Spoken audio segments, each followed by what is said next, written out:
मातरम्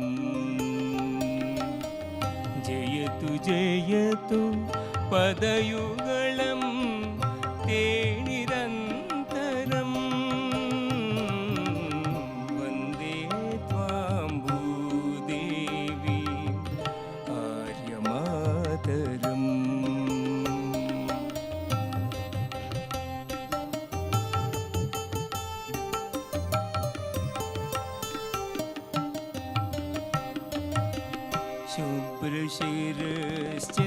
शुभ्रशिरश्चन्द्रयुक्त चारुयामिनी विकसितनवकुसुममृदुल दमशोभिनी मन्दस्मितयुक्तवदन मधुरभाषिणी युक्तवदन मधुरभाषिणी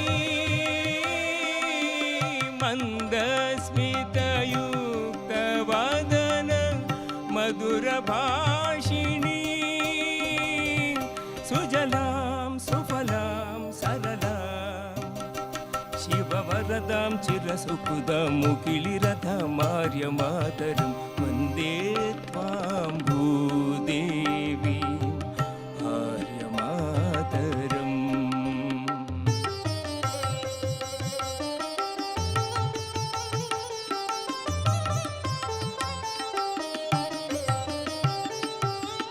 धर्मस्त्वं शर्मस्त्वं त्वं यशोफलं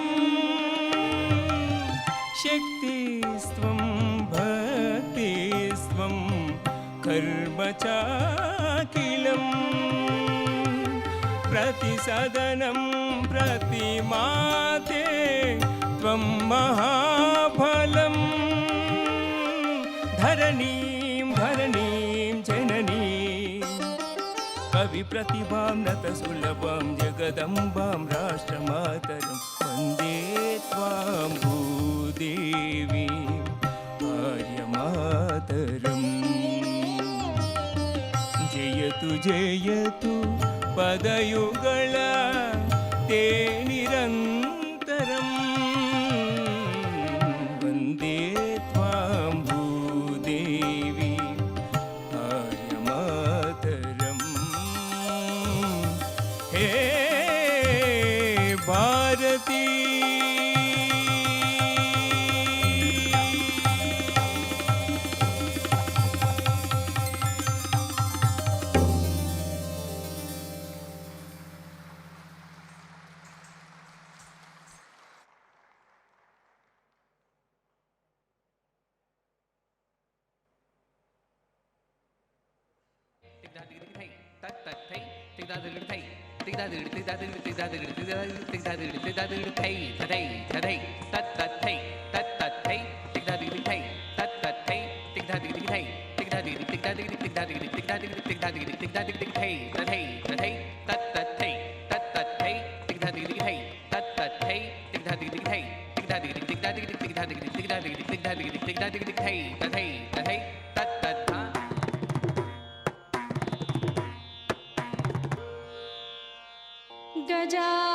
गजाननं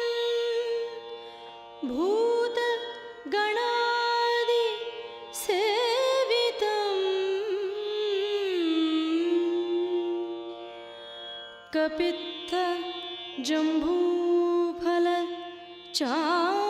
कपित्थजम्बूफलचारुभक्षणम् उमासुतं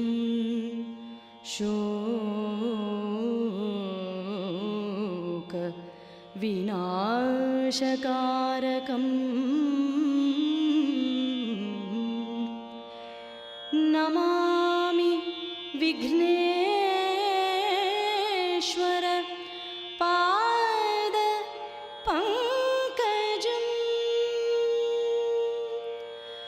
Namami Vighneshwar पादपङ्कजम्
kit झिज kit थो थु डांग त्रक थुन तक तिग्धा दिग दिग थै तिग्धा दिग दिग थै तिग्धा दिग दिग थै तिग्धा दिग दिग थै झिज किट थो थु डांग त्रक थुन तक तिग्धा दिग दिग थै तिग्धा दिग दिग थै तिग्धा दिग दिग थै तिग्धा दिग दिग थै झिज किट थो थु डांग त्रक थुन तक तिग्धा दिग दिग थै तिग्धा दिग दिग थै तिग्धा दिग दिग थै तिग्धा दिग दिग थै लंबोदर भुज विशाल कर त्रिशूल चंद्रबाल लंबोदर भुज विशाल कर त्रिशूल चंद्रबाल शोभित गण पुष्पमाल शोभित गण पुष्पमाल रक्तवसन धारे प्रथम सुमिर श्री गणेश प्रथम सुमिर श्री गणेश धातित धातित धीन धीन तक धागे न नागे न धा किर्धान न धा किर्धातित धा किर्धान धा किर्धान धा न धा किर्धान धा न धा किर्धान धा न धा किर्धान धा न धा पूरन गुण गण निदान सुर नर मुनि करत गान पूरन गुण गण निदान सुर नर मुनि करत गान ब्रह्मानंद चरण ध्यान ब्रह्मानंद चरण ध्यान सकल काज सारे प्रथम सुमिर श्री गणेश प्रथम सुमिर श्री गणेश प्रथम सुमिर श्री गणेश प्रथम सुमिर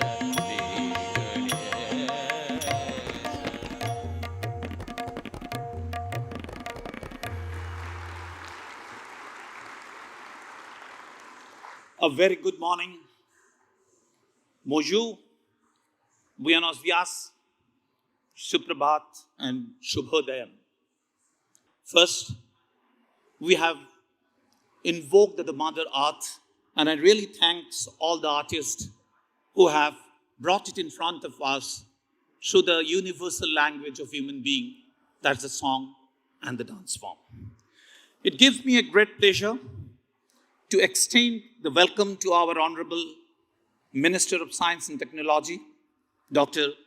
Jitendra Singh, our Secretary, Dr. Chandrasekhar, Secretary of Department of Space, Dr. Somnath, and all the dignitaries, delegates, ladies and gentlemen, welcome to this second UN World Geospatial Information Congress in a world after the pandemic, but without the mask. We are privileged to have this august presence of eminent dignitaries, policy and practitioners, researchers, academicians, national and international delegates of around 2,000. May I now invite all the dignitaries to step forward and in the Indian tradition lighten the lamp, please.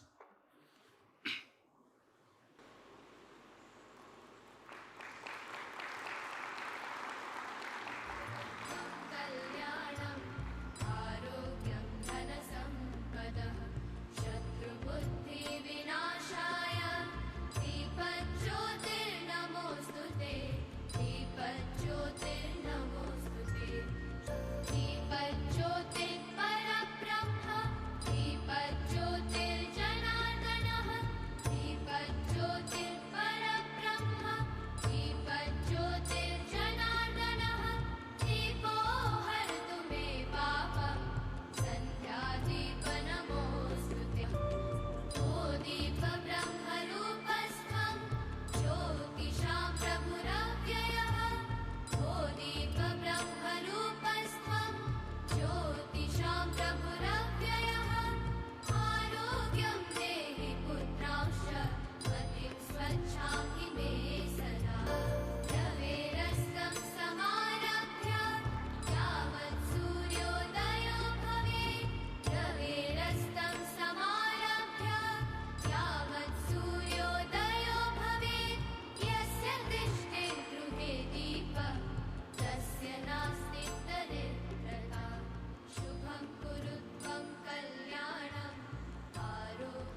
Geospatial information is a vital component of the overall information infrastructure and provides the spatial connect between people, their place, their activities, and their environment. It enables us not only to map the current situation on Earth, but also the modeling of nature's processes and developmental change. Given its cross-cutting nature, geospatial information is a critical component of national digital infrastructure and the knowledge economy, offering an understanding of what happens where and when. It empowers the integration of a wide variety of government services that contribute to economic growth, national security, sustainable social development, environmental sustainability, peace, and national prosperity. In the 21st century, now more than ever before, the world has become a global village that is interconnected and interdependent. It is vital to collaborate across countries and continents and manage the global geospatial information system in an integrated and standard manner to ensure equal developmental opportunities so that no one is being left behind. It is time to geo-enable the global village. Over the past decade, the United Nations Committee of Experts on Global Geospatial Information Management UNWGIC has developed consensus-based global geospatial frameworks and guides to support implementation of the 2030 Agenda for Sustainable Development and other global and national development agendas. These efforts were led by the Integrated Geospatial Information Framework (IGIF), a multi-dimensional framework aimed at strengthening geospatial information management at the national level, particularly in developing countries. The IGIF comprises an overarching local to global strategy that guides implementation and action plans at the country level. There are new opportunities for developing countries to acquire and manage data and to strengthen their geospatial capabilities to achieve a more comprehensive and integrated data approach through the implementation of UNWGIC's geospatial frameworks. Augmenting and expanding the scope and utility of IGIF through collaborative partnership with commercial sector, the Geospatial Knowledge Infrastructure (GKI) brings together governments, industries, and non-profits to collaborate in an increasingly automated, dynamic, and real-time global environment. These complementing frameworks together are providing the pathway to addressing national development priorities, implementing the 2030 Agenda, responding to and recovering from the pandemic and other complex issues such as climate change and disaster resilience. As a result, geospatial information can now bridge the digital data gap across many communities and sectors, leading to a stronger economy and a healthy society. This World Geospatial Information Congress provides a call for global stakeholders to come together as one human data and geography community. By geo-enabling our global village, we can create a shared future and a better world that leaves no one behind. It's now or never.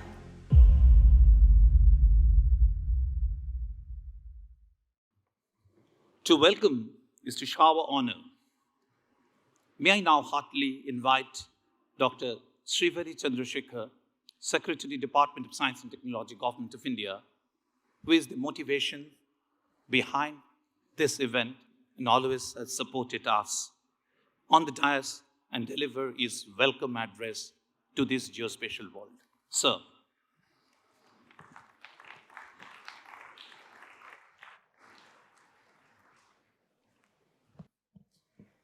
Honorable Minister of Science and Technology, Dr. Jitendra Singh Ji, esteemed members of the United Nations Department of Economic and Social Affairs, the UNGGIM Secretariat, international delegates, and esteemed participants here at the second United Nations World Geospatial Information Congress 2022. Greetings to all of you. I would like to take this opportunity to thank the United Nations Department of Economic and Social Affairs for entrusting us the responsibility to host this globally important second UNWGIC in the historic city of Hyderabad, which is also called the Pearl City. First UNWGIC was held in China in 2018 with a technological focus for strengthening the agenda for sustainable development. However, between the first UNWGIC and the current one, the humankind has gone through the vagary of COVID. The theme of this Congress, Geo-enabling the global village. No one should be left behind. We are aspiring to have one universe, one data, is timely when the world is recovering from the shock of pandemic and apt as India celebrates Azadi Ka Amrit Mahotsav this year and also marching towards the Amrit Kal, 100 years of India's independence. Geospatial information has emerged as one of the important global common goods for the human welfare. Currently, India has a very vibrant geospatial ecosystem which plays a eminent role in the nation building. Evolving technologies in the geospatial sector has brought about transformational changes whereby even an inch of a land in India can be mapped, thereby providing solid backups for Indian socio-economic reforms. The pandemic year 2021 will go down in the history as a transformative year and also a year of learnings. The geospatial industry is no exception, and Government of India has strategically and determinedly pushing the boundaries in the geospatial and allied policies and the implementation of the technology across varied economic sectors. These years have also taught us to work together with philosophy of one government. India's global partnership with the UN Group on Geospatial Information Management as founder member of the same has played an enabling role in emergence of our current geospatial ecosystem. The second UNWGIC provides us the platform where experts from the nations around the world are able to discuss about the human-centric role of future geospatial information management. In this direction, the plenary sessions of the Congress are aligned to the integrated geospatial information framework. At the sidelines of the main events and the main sessions, we are also showcasing the different aspects of the Indian evolving geospatial ecosystem. In the exhibition, you'll also find the role of all the relevant stakeholders like the central and the state governments, industry, academia, civil society. Geo-enablement, empowerment are the core themes of this Congress. I am definite that you will find interesting to see the spatial thinking of our future generation in localizing the sustainable development and how geo-enablement could improve the life and livelihoods of the indigenous community. While organizing this Congress, we have tried our best to adapt the principles of sustainability in various aspects. You will find same in the Congress kit provided to you. We have organized a plantation drive before this event, and instead of even felicitating the dignitaries with the bouquets and other mementos, which has been a ritual in India, has been curtailed. And we also are taking a green pledge. We are going to plant a tree in their name. This will symbolically to continue the geospatial technology-led human development movement which this Congress will initiate. I wish you a very productive discussion over coming 2 days and a pleasant stay in this historic yet modern city of Hyderabad, which is also the geospatial hub of India. Again, I welcome all of you. Thank you. Jai Hind.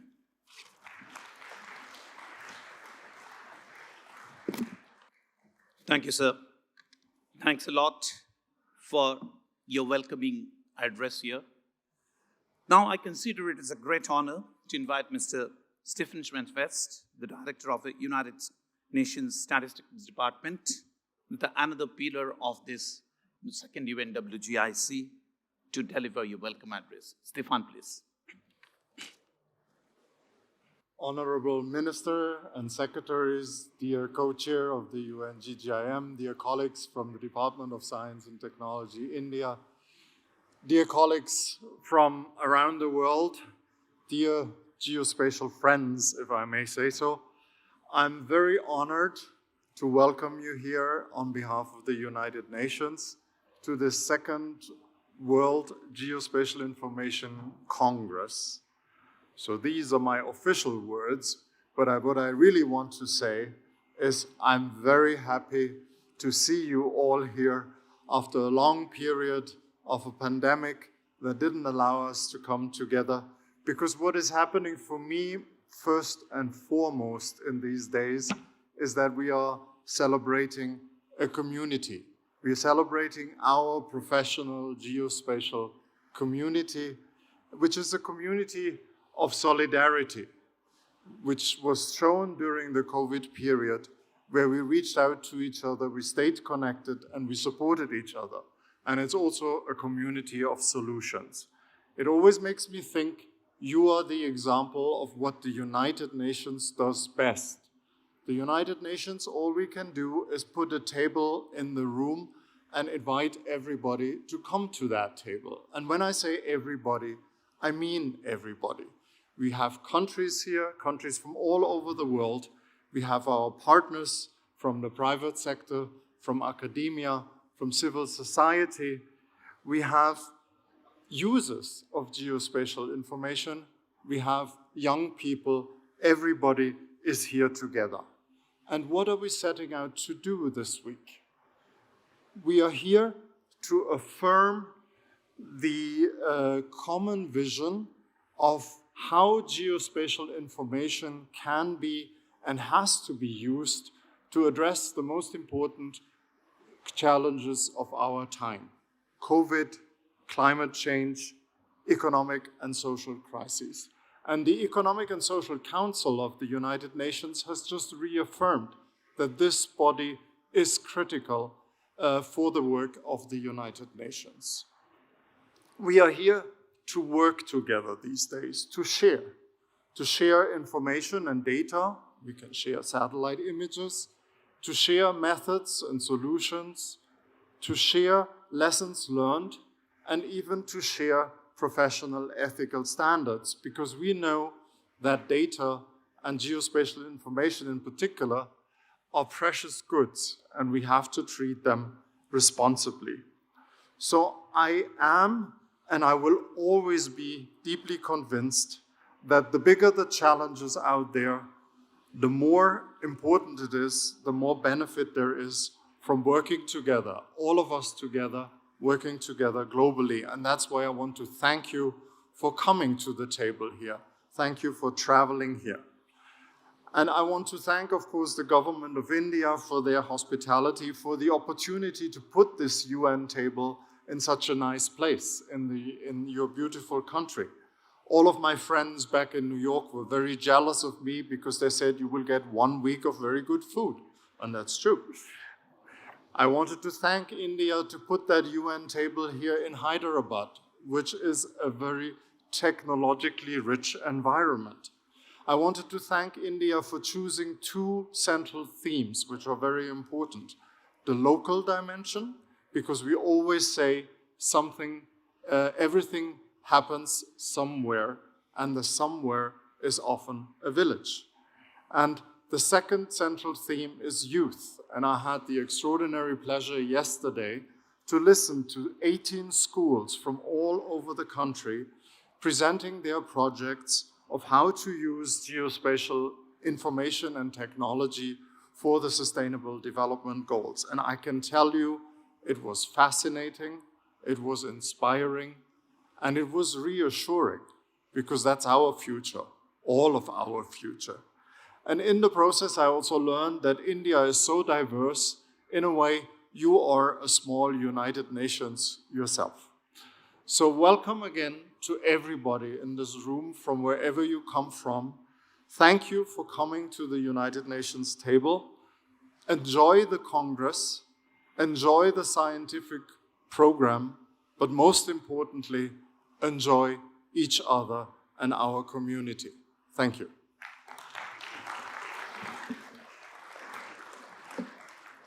Merci beaucoup, Stefan.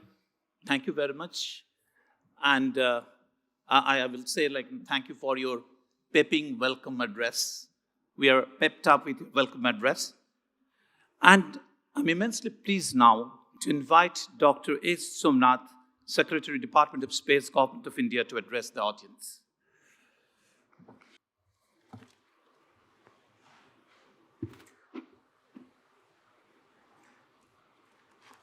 Good morning, all of you. Honorable Minister Dr. Jitendra Singh Ji, Minister of State in charge of Science and Technology, Earth Sciences, Space, Government of India. Mrs. Inker Vandenberg, co-chair of the UNGGIM. Mr. Stefan Schwartz, first Director of UNGGIM. Secretary of Department of Science and Technology, Dr. S. Chandrasekhar, and all the honorable members of this forum and also distinguished delegates. My greetings to you all from Hyderabad, India, for this second meet of the United Nations Geospatial Information Congress organized by UNGGIM. And it's really a happy welcome to all of you to India, post-COVID time, where people are able to meet, assemble and discuss. And it's a really wonderful thing to happen, especially for this venue, which has been hosting many such meetings of great people here. And at a time when India is looking at geospatial information technology for great growth in India in various sectors. So it's really appropriate that the second meeting is being held here. And I also want to congratulate Department of Science and Technology, who have been entrusted with the duty of organizing this event. And I believe it is being well organized with almost 2,000 participants in it. So congratulations to them as well as organizers who are behind the scene. And of course, we know the theme of this Congress is something very, very important and has been well depicted in the video that you just saw. The Indian geospatial information system is very rich and diverse, and of course, it resonates with the demand of the need of this country in various activities. And we have been producing quite a bit of this information and managing various activities in this country. And government also has been very proactive in coming out with the utilization of the geospatial data, its democratization, its advocacy and integration over the last years.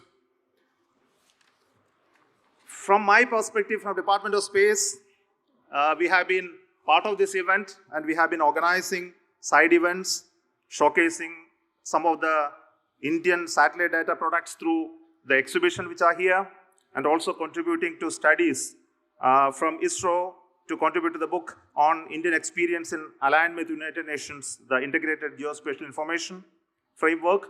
And also we are happy to release 3 of our products. One, of course, on solar calculator for the world, satellite data dissemination potential, our portal, which is Bhoonidhi, and geospatial incubator for startup and academia. So these 3 will be announced today. Probably all of you are aware that the vision of our Honorable Prime Minister Modi ji and the government is to make space sector one of the important sector in this country, and all of you know that the space is one of the important source of the geospatial information. And recently there has been an announcement of opening of the space sector, in which many actors, specifically the downstream sector, is really going to benefit by the application of the geospatial data and also the type of commercial and business opportunity that are emanating out of it.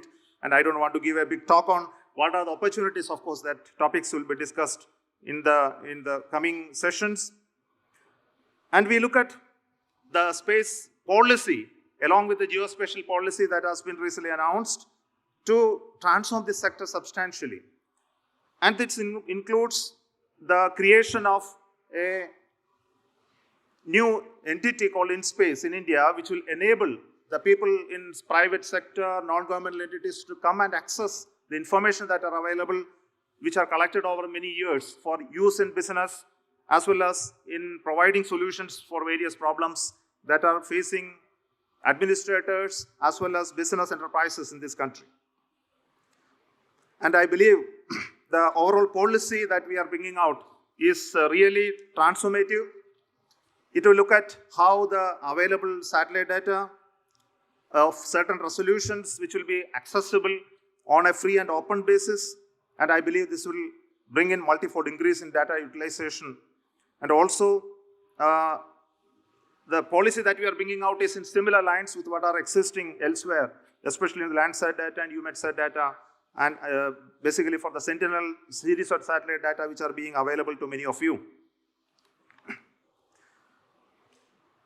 One of the important things that are happening in India today is the emergence of startups, especially in the sectors which are geospatial information-based startups. Even in Hyderabad, you will be able to see some of them who are working very successfully and making use of the available satellite data, and also to provide solutions for business, banking, and decision-making processes all across the country. And really, we are very, very thrilled to see young people taking up this activity in this country. I believe full and open data sharing will enable increasing the number of users, attracting new user groups to exploit satellite data, and increasing the diversity of societal applications, altogether potentially leading to better awareness and encouragement to these startups. I am hopeful that with the help of the geospatial guidelines and the proposed space policy, together we will build a new geospatial industry ecosystem in this country, bringing new avenues of employment generation and sustainability for all of us. Thank you so much, and all the very best to this meeting. Thank you very much, sir, for giving a glimpse of the Indian space landscape, which is an important component of the Indian geospatial ecosystem. Now it's my privilege to invite Ms. Ingrid Vandenberg, the co-chair of UNWGIC, to deliver her words of wisdom. Honorable Minister, distinguished secretaries, dear honored guests and distinguished colleagues, what a great pleasure it is to be here today, in this room full of geospatial professionals focusing on how geospatial information can enable the world to achieve its sustainable development goals. Thank you to our hosts, the Government of India, for their kind offer to host this conference, and looking to the audience here this morning, I can see that this is largely appreciated. In July this year, ECOSOC, which is the Economic and Social Council of the UN, adopted a resolution to enhance the institutional arrangements of the UNWGIC, the Committee of Experts on Global Geospatial Information Management, the subsidiary body in charge of all matters related to geospatial information, geography, land administration, and related topics. The resolution repeats the importance of strengthening and enhancing the effectiveness of the UNWGIC for the achievement of its operations focused on the Sustainable Development Goals and the UN Integrated Geospatial Information Framework, to strengthen and ensure its continued effectiveness and benefits to all member states. Towards these aims, UNWGIC is now focused on a key element necessary for the many local to global challenges the world faces: operationalization. Go and do it. This is being anchored by the United Nations Integrated Geospatial Information Framework, the UNWGIC, and its implementation guide, a country-owned, country-led mechanism for strengthening nationally integrated geospatial information management arrangements within and across member states. Similar to the 2030 Agenda, the UNWGIC is a comprehensive, overarching framework which captures all the globally adopted strategic geospatial frameworks, guides, methods, and standards that have been developed by UNGGIM over the past decade. Location-based information underpins everything we do. The full integration with statistics and data of relevance to our lives and livelihoods is key to providing better information, knowledge, insight, and shared understanding. We need that to enable us to better achieve local, national, and international goals, including the 2030 Agenda for Sustainable Development, COVID-19 recovery, and our climate agenda. We need this to better our lives and livelihoods for us and for future generations. The member states of UNGGIM continue to collaborate. With our collective will and abilities, we will continue to geo-enable the global village and to bridge the geospatial digital divide. We have to do this so as to be ready to respond to all challenges, to build back better, and to leave no one behind. I wish you all a very interesting, inspiring, and fruitful Congress, and I look forward to the interesting subjects that will be addressed in the next few days. Thank you. Thank you, Madam Vandenberg. Definitely we will go and do, like as you have enthused us to do so.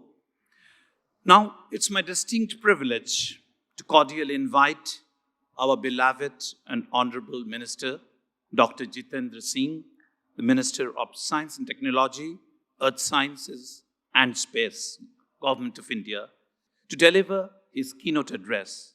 On the behalf of one and all present here, I request to give a big applause and welcome to sir. Thank you, Dr. Datta.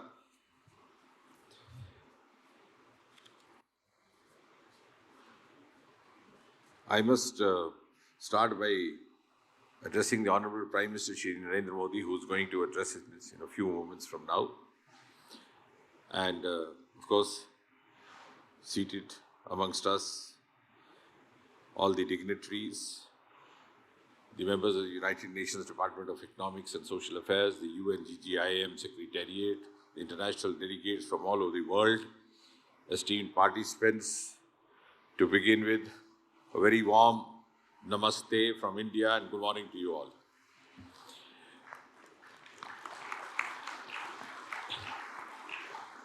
The tone and the tenor of the speeches that I was hearing right now left me wondering whether they were excited about the geospatial theme or about getting together after a long spell of pandemic.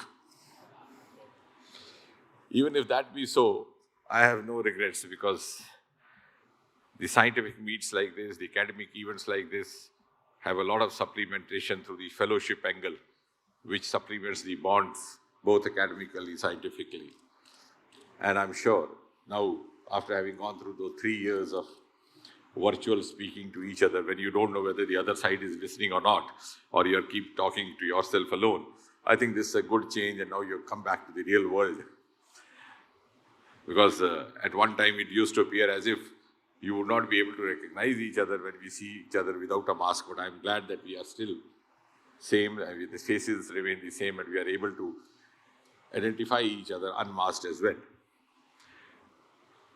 Now, when I was referring to the Honorable Prime Minister, I must also confess over here that this event has been to a great extent possible, and we are meeting here under this roof, in this room, also to a large extent because of the patronage, the support, and also the encouragement of the political dispensation in India today. We never had a lack of talent, a lack of potential, but I have no hesitation to say that in the last 8.5 years, under Prime Minister Modi, this has been an era of a number of path-breaking initiatives, number of revolutionary decisions, and may I so say, breaking several taboos of the past. And one of the healthy consequences of these taboos of the past having broken up is that we are today conferring with each other on the theme of geospatial, because still few years back, Mr. Somnath, who's heading the space technology department over here, would bear out that the space technology functioned under a wheel of secrecy, and it was the initiative of Prime Minister Modi that 3 years back we were able to open it for a wider participation of the industry, of the private players, which the media fondly described as the unlocking of the space by Prime Minister Modi. And soon thereafter, we had a new set of geospatial guidelines, the regulations which were not absolutely relevant, which were not absolutely necessary, were done away with. And as I see today, and all of us see today, the geospatial infrastructure essentially means the connectivity, convergence, and digitalization. And to that extent, I think with all these factors put together, India has been witness to a lot of dramatic advancement happening in the last 8 to 9 years, which is evident from the fact that we have jumped from rank 82 to rank 40 in the Global Innovation Index, which itself is a testimony to what I am saying. But as we are now today a part of the global world, and we are also here to discuss a theme which has more of a global relevance, I think the two important issues which deserve to be addressed by this galaxy of academicians and scientists over here is that the technology is becoming available increasingly, next generation, but the adaptability of the technology is not uniform across the world. There are certain nations, certain countries quicker to adopt it, certain little late, certain even more late, certain very late. Maybe for whatever reasons, some of those reasons being domestically origined.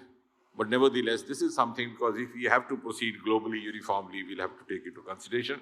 The second, of course, the realization, the more we do, that the geospatial and the world has, in large, has actually now graduated from the traditional definition of geospatial to the dynamic definition.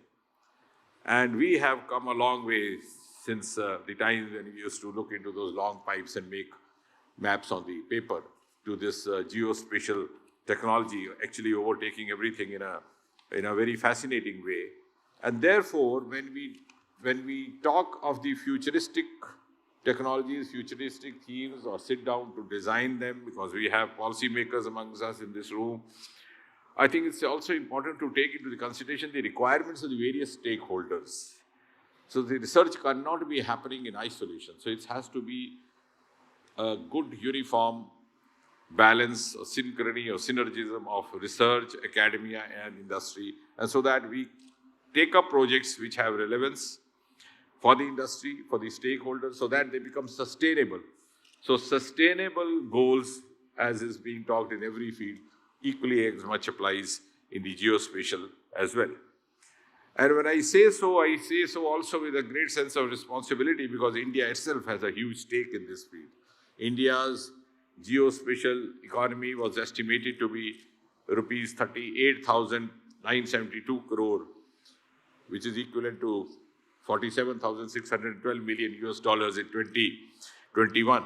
And it is projected to rise up to 52,770 crore, or $64,468 billion by 2025.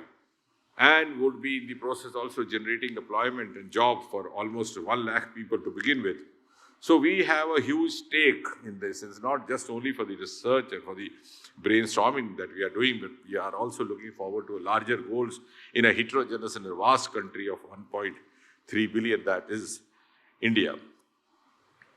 And therefore, I hope you will appreciate that India has been one of the earliest adapters of the geospatial technologies, and for which I must give credit to all the agencies which have very beautifully integrated with each other, whether it was the Survey of India, with the Geological Surveys of India, the National Atlas and Thematic Mapping Organization, which is by abbreviation popularly known as the NATMO, the Indian Space Research Organization, of course, the space technology headed by Mr. Somnath. And now, I think the technology is there. We also, to a large extent, know where we are applying it. We have done a beautiful experiment in mapping of roads, mapping of the land records under a program called Swamitva. So to my mind, I think the next challenge would be to have the human resource to handle this. And I'm glad, after a lot of effort, I was told that some of the universities here have started introducing courses in geospatial, because that is what would be required if we look forward to the next 2 decades or so. And the new guidelines also, and I'm also, I think, quite excited that we have quite a few startups. I was told about more than 250 startups all in the geospatial theme. And that is remarkable when you realize that the space technology was open for startups only about 2 or 3 years back, and we had an agency in space in place only 1 year back. In fact, today happens to be their first birth anniversary as well. And the geospatial itself is going through its infant years. So that much of enthusiasm, potential, capability, capacity, and urge is available in the young minds. So how best to streamline them, that is the issue before us, not necessarily a challenge. And I think the answer again is an integrated approach. And the exhibition that is going on right now, I'm sure will be able to showcase some of those innovative entrepreneurship potentials. The recent COVID, of course, India had a lot of success stories to offer to the rest of the world. One of them, of course, was the geo-enabled technology to develop an app which came very handy during these COVID pandemic days. And of course, the telemedicine I did not have to spell out. So India today is in a position to offer cues for many of its collaborators. India is also in a position to take a lead in certain ways.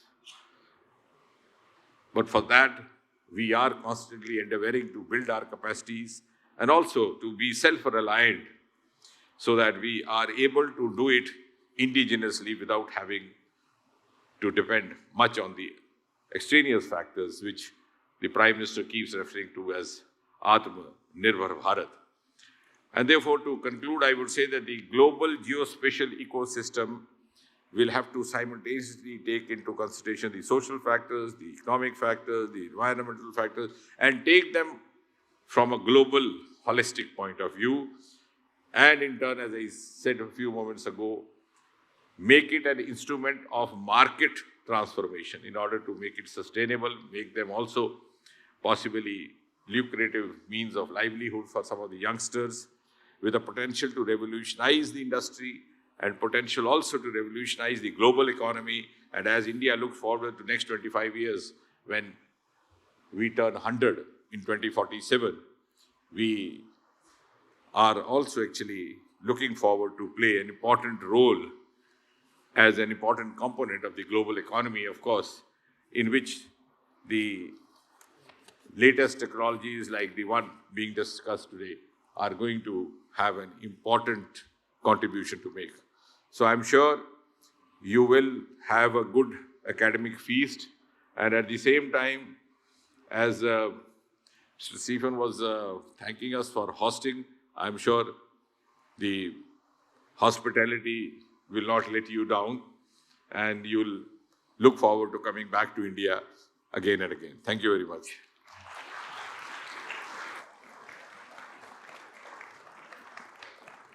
Thank you very much, sir, for giving us that the local framework where the global experience will bring to UNWGIC to strengthen the second largest, the country of the world for the localizations of the sustainable development.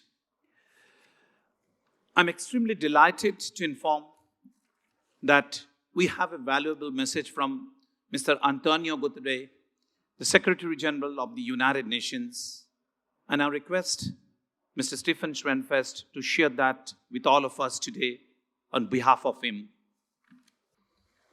So, distinguished delegates, I have the extraordinary honor and pleasure to read a greeting message from the Chief Executive of the United Nations, the Secretary General, Mr. Antonio Guterres. And he is telling us, I'm pleased to greet the second United Nations World Geospatial Information Congress as you gather in Hyderabad. This important event brings together experts from across government, geospatial agencies, academia, industry, the private sector, and civil society. You are united around a common quest, using geospatial data, digital tools, and technological innovation to move towards a better, greener, and safer future for all. You will share ideas and explore how integrated geospatial information can help advance the 2030 Agenda for Sustainable Development. We need your geospatial expertise on two fronts: to measure progress and to make progress. We need you to drive innovation and action through the power of data, focused on the most marginalized and vulnerable communities and places. That is why I welcome your theme, Geo-enabling the Global Village, to ensure no one is left behind. And I appreciate your outreach to the next generation with a dedicated youth forum. Your efforts will also help advance the United Nations Data Strategy, which is designed to build a whole of United Nations data ecosystem that unlocks our full data potential for people and planet. The benefits of more timely, detailed, and accessible data are many. Geospatial information can bridge gaps, provide a clearer picture of where and how we can do better, and deliver deeper insights and smarter decisions.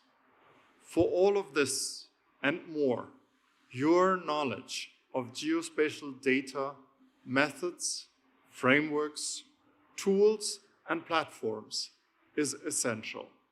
Together, let us leverage your expertise and experience for a more sustainable, inclusive, and geo-enabled global village for all. Thank you. Thank you, Honorable Secretary General. Your message means a lot to us, the geospatial stakeholders in the community world over. Our Honorable Prime Minister is a proponent and a champion of usage of the geospatial technology and informations in the different aspects of the governance. As the theme of this year Congress, all of you know that geo-enabling the global village, no one should be left behind. It's now my distinct privilege to play a video message from our Honorable Prime Minister, Mr. Narendra Modi ji. International delegates,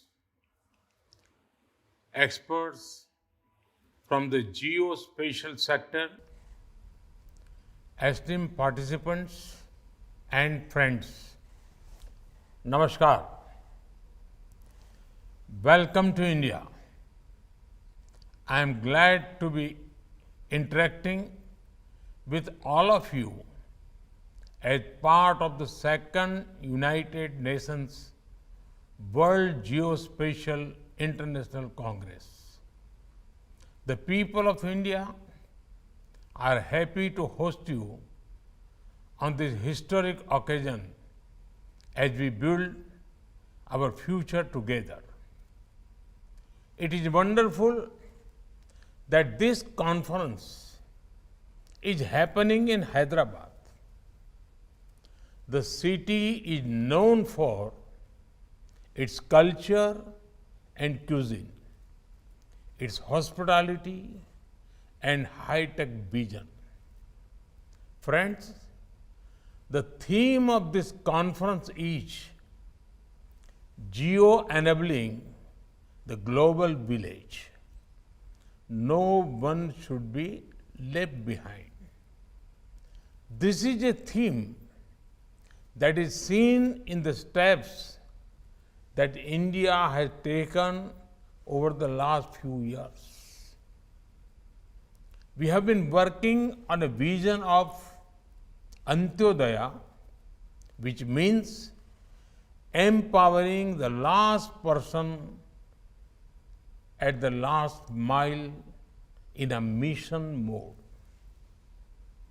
It is the vision that has guided us in last mile empowerment at a massive scale. Banking 450 million unbanked people, a population greater than that of the USA,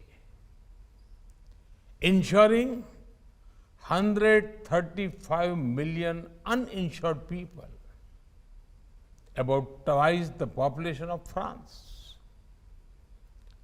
taking sanitation facilities to 110 million families and tap water connection to over 60 million families. India is ensuring no one is left behind. Friends, India's development journey,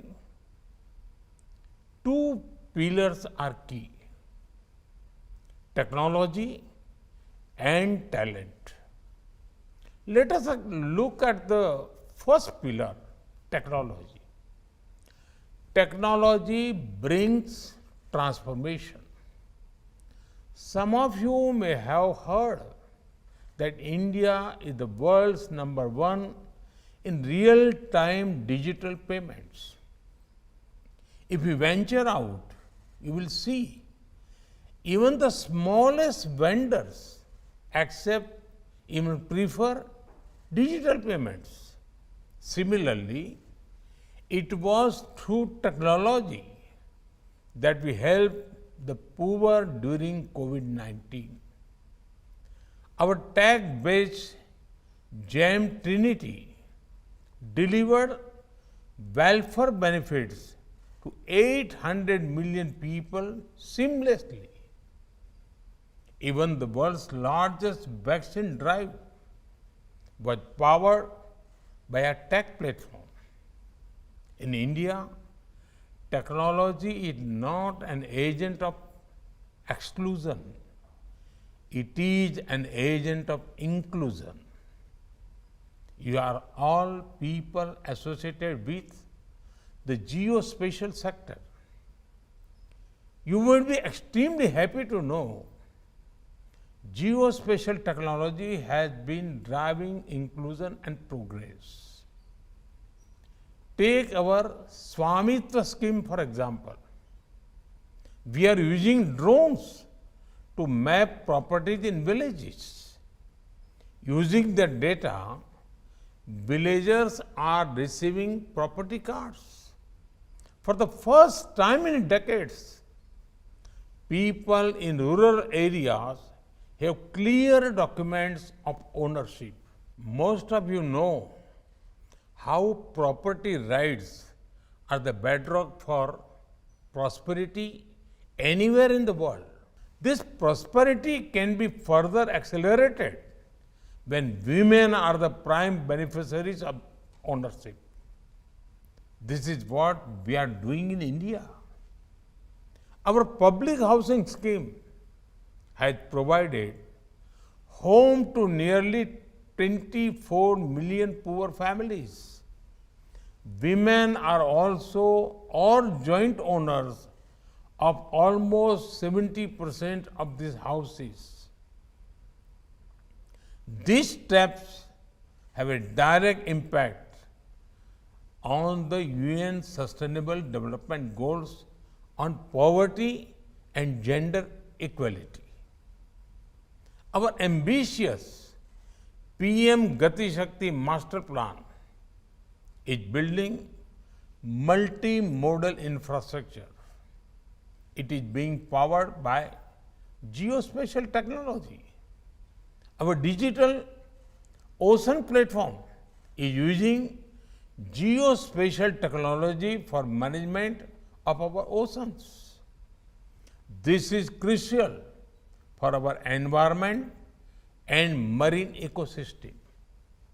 India has already set an example in sharing the benefits of geospatial technology. Our South Asia satellite has been enhancing connectivity and facilitating communication in our neighborhood. Friends, I had spoken to you that India's journey is powered by technology and talent. Now let us come to the second pillar, talent. India is a young nation with great innovative spirit. We are among the top startup hubs in the world. Since 2021, we have almost doubled the number of unicorn startups. This is due to India's young talent. India is celebrating 75 years of freedom from colonial rule. One of the most important freedoms is the freedom to innovation. This has been ensured for the geospatial sector in India. We opened the sector up for our bright young minds. All the data collected over 2 centuries suddenly became free and accessible. Collection, generation, and digitization of geospatial data are now democratized. Such reforms are not isolated. Along with the geospatial sector, we gave a key boost to our drone sector. Our space sector has also opened up for private participation. 5G is taking off in India as well. Access to existing data, drone technology to get new data, platform for space capabilities, and high-speed connectivity will be game changer for young India and the world. Friends, when we say no one should be left behind, it applies across. The COVID-19 pandemic should have been a wake-up call for the world in taking everyone along. Billions of people in the developing world needed diagnostics, medicines, medical equipments, vaccines, and more. Yet, they were left to their own fate. There is a need for an institutional approach by the international community to help each other during a crisis. Global organizations like the United Nations can lead the way in taking resources to the last mile in every region. Even in fighting climate change, hand-holding and technology transfer are crucial. We share the same planet. I'm sure we can share best practices for saving our planet too. The possibilities that geospatial technology offers are endless. Sustainable urban development, managing and even mitigating disasters, tracking the impact of climate change, forest management, water management, stopping desertification, food security. There is so much that we can do for our planet through geospatial technology.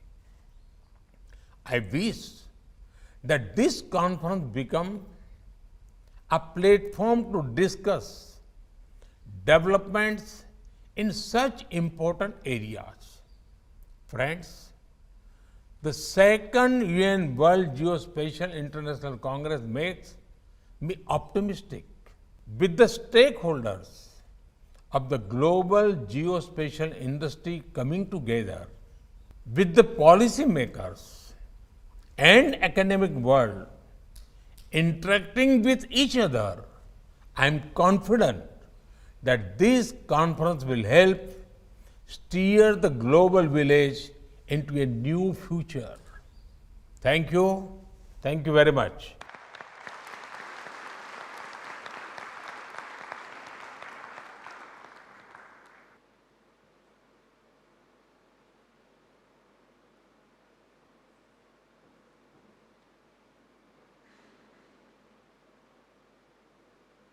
The idea behind the theme, Geo-enabling the global village, no one should be left behind, is to establish a strong foundation in terms of both knowledge and tools.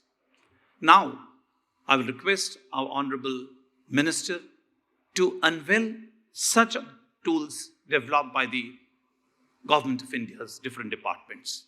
The first one is the Geospatial Incubator.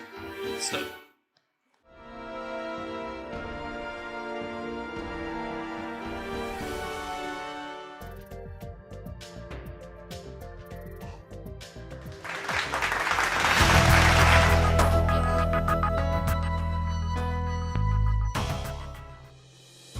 National Remote Sensing Center ISRO is a center of eminence providing remote sensing data acquisition, data processing and geospatial application services to meet the national goals and objectives.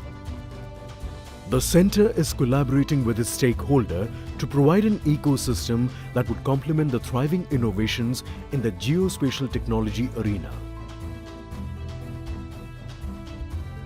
The Government of India has envisioned and announced recent reforms in the space sector of India with an aim to diffuse space technology and boost space economy within the country. दुनिया में space industry का size करीब $400 billion का है। 2040 तक इसके $1 trillion industry बनने की संभावना पड़ी हुई है। हमें ग्लोबल स्पेस इंडस्ट्री में अपना शेयर बढ़ाना होगा और इसमें हमारे प्राइवेट सेक्टर की बड़ी भूमिका है। To realize this vision, there was a need of an incubation and innovation hub in the area of geospatial and other related technologies that would support entrepreneurship, academia, and the commercial success. Keeping this vision, ISRO has set up a Geospatial Incubation Center at the J.D. Metla campus of NRSC Hyderabad. The objective of GIC at NRSC Hyderabad is to foster innovations, research and entrepreneurial activities in the geospatial technology arena. It provides an ecosystem for startups by budding entrepreneurs and facilitate them to convert their innovative ideas into commercially viable products.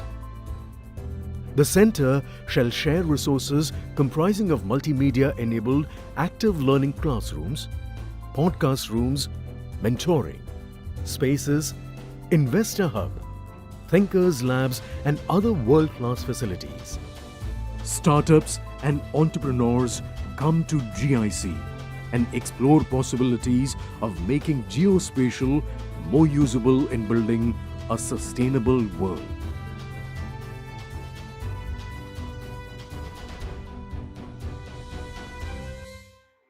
So the global geospatial industry, please take note of this incubator. During November 2021, in COP16, our Honorable Prime Minister told that India will come out with a solar calculators. And the ISRO, the Department of Science and Technology, has developed a web-based solar calculator, and I now request Honorable Minister to unveil the same.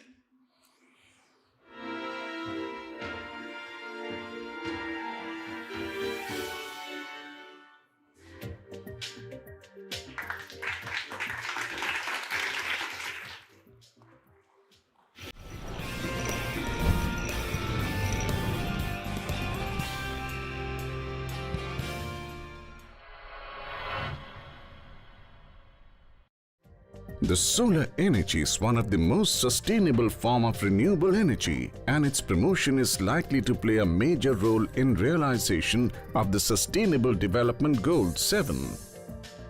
Computation of solar energy potential is essential to select the optimum locations for solar power plant and rooftop installations. ISRO has developed the solar calculator for the world as part of India's commitment to COP26. This was announced by Honorable Prime Minister of India, Shri Narendra Modi, in Glasgow, UK on 2nd November 2021. The Space Application Centre, Indian Space Research Organisation in Ahmedabad, has developed web-based application called Solar Calculator for the World for calculating the solar energy potential and related parameters for user-selected location of any place in the world. Android-based app is also developed for wider usage. Both application and app are accessible through Vedas portal. The key features of the application include annual and latest monthly average solar installation in kilowatt-hour per square meter at any given location. Additional information pertaining to solar energy potential estimations such as sun paths, terrain shadow analysis, historical insolation, temperature profile and location map. It also suggests optimum tilt angle for solar PV installation at selected location. Complete report can be generated and saved as a PDF file. Annual and monthly solar installation maps as Open Geospatial Compliant OGC Web Map Service WMS. Multi-criteria interactive solar site selection tool based on 5 parameters, namely Global Horizontal Irradiance GHI, land use, slope, proximity to roads and proximity to grid lines. It will strengthen the concept of one sun, one world, one grid given by Honorable Prime Minister of India for interconnected solar energy infrastructure at global scale in cooperation with International Solar Alliance. So this was another geo-enabling tool to reduce the carbon footprint for the world. Geo-enablement is all about the availability and accessibility of the geospatial data. The ISRO's Earth Observation Data Hub, Bhunidhi portal, which will be a single stop for all the public funded remote sensing satellite data access. I request our Honorable Minister to unveil the same.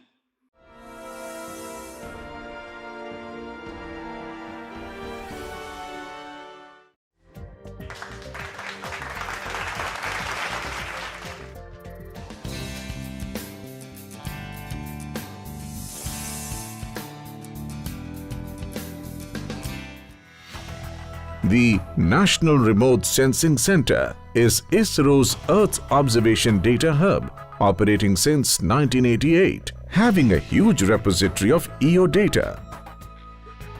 Gearing up to the challenges of space reforms and open data policy, the Bhunidhi portal is developed for Earth observation data dissemination. It covers India and its surroundings. It offers near real-time data visualization for geospatial and science applications, both as open and commercial source. Quick access to satellite data is the prime objective of Bhunidhi. It aims to enable ease of EO data business by providing archives equipped with online near real-time data visualization and analysis tools that churn the geospatial ecosystem to aid quick decisions for many more applications. Bhunidhi is a user-friendly portal. It offers features like ease-in target area identification, event-driven input specifications, natural language text-based search options, map draw tools and cart-based instant or delayed download of satellite data products. E-payment has been enabled through Bharat Kosh portal for ordering commercial products. Bhunidhi portal supports for disaster management through quick data identification and delivery by processing and publishing the disaster data on highest priority. The data from EO satellite from IRS and foreign satellites with various spectral and spatial resolutions supports the applications that require fast response in viewing and monitoring the flood, cyclone and other disaster-affected areas. The Vista Comparison Slider enables comparison of different satellite imagery, facilitating insights for change detection. Bhunidhi Upagraha is a real-time satellite tracker for EO missions with the ability to track the live location of various in-orbit satellites to assess the feasibility of acquisition of data. Updating and addition of new satellite data imagery is a continuous and an ongoing feature on Bhunidhi. To cater to the growing requirements of the geospatial industry and startups, Bhunidhi is all set for innovations in the data processing. It shall soon offer cloud computing environment and API-based data accesses for machine-to-machine data accesses. Come visit Bhunidhi and observe the earth with a difference.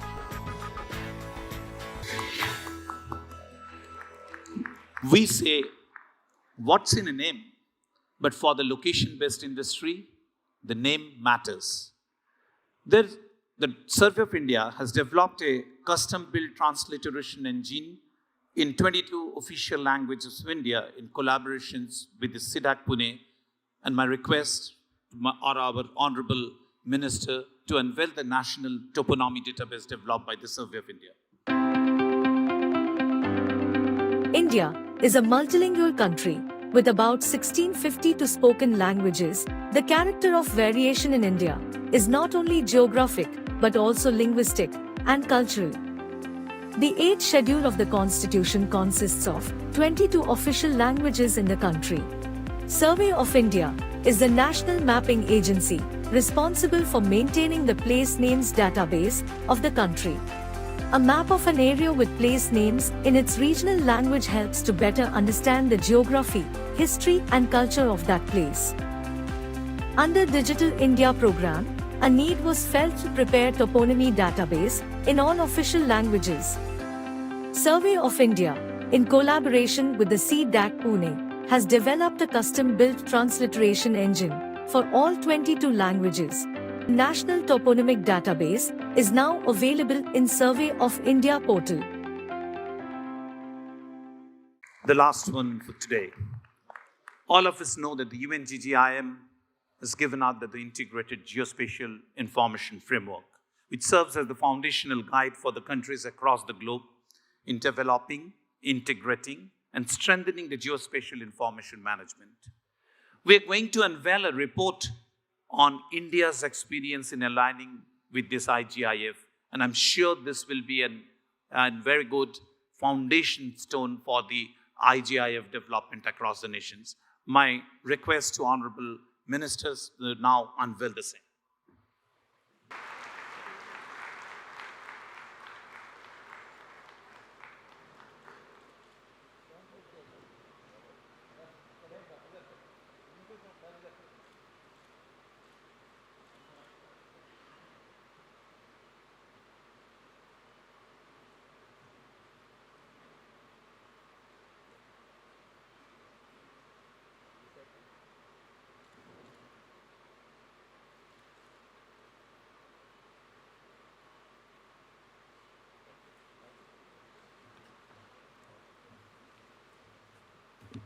This program would not have been possible, and we cannot close it without thanking many people. And for officially doing so, I request my colleague, Dr. Shubha Pandey, scientist from the Department of Science and Technology, to do the thanksgiving for this program. Thank you, sir. I feel honored to propose a vote of thanks on this very special occasion. I, on behalf of organizing committee, conveyed my deep regards and hearty thanks to all the dignitaries and participants over here. I'm thankful to UNGGM Secretariat for entrusting India to host this Congress. Our special thanks to the National Advisory Committee for putting together an excellent program. I extend a very hearty and humble vote of thanks to our Honorable Prime Minister, Mr. Narendra Modi ji, for his motivational speech, though virtually, but we all could feel his presence here today. Thank you so much, sir. It's a great pleasure to extend my sincere thanks to our Honorable Minister, Dr. Jiten Singh, Minister of Science and Technology, Earth Sciences and Space, Government of India, for his keynote address. I would also like to acknowledge our gratitude and thanks to the Secretary General of the United Nations, Mr. Antonio Guterres, for his wonderful message. I am privileged to thank all the dignitaries cheered on the dais. I thank Dr. Srivari Chandrasekhar, Secretary, Department of Science and Technology, Government of India, and Mr. Stephen Schwinfest, Director, UNGGM Secretariat, UNSD, for their welcome addresses.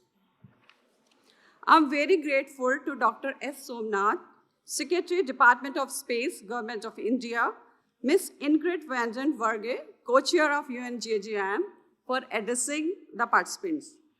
We have been very fortunate enough to be backed by a very motivated and dedicated team. I'm very much thankful to the National Steering Committee, National Organizing Committee, Local Organizing Committee, Professional Event Organizer, and our team at Department of Science and Technology, Government of India. At the end, I would like to take this opportunity to thank all the stakeholders and participants who have made all the way from long distances to be a part of this event. And our sincere thanks goes to press and media. Thank you all again. Thank you, Dr. Shubha. So thank all of you. And we will now go for the inaugurations of the exhibitions. But before that, there are tea and coffee. So please enjoy and then join for the, the exhibition.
The next part of our program.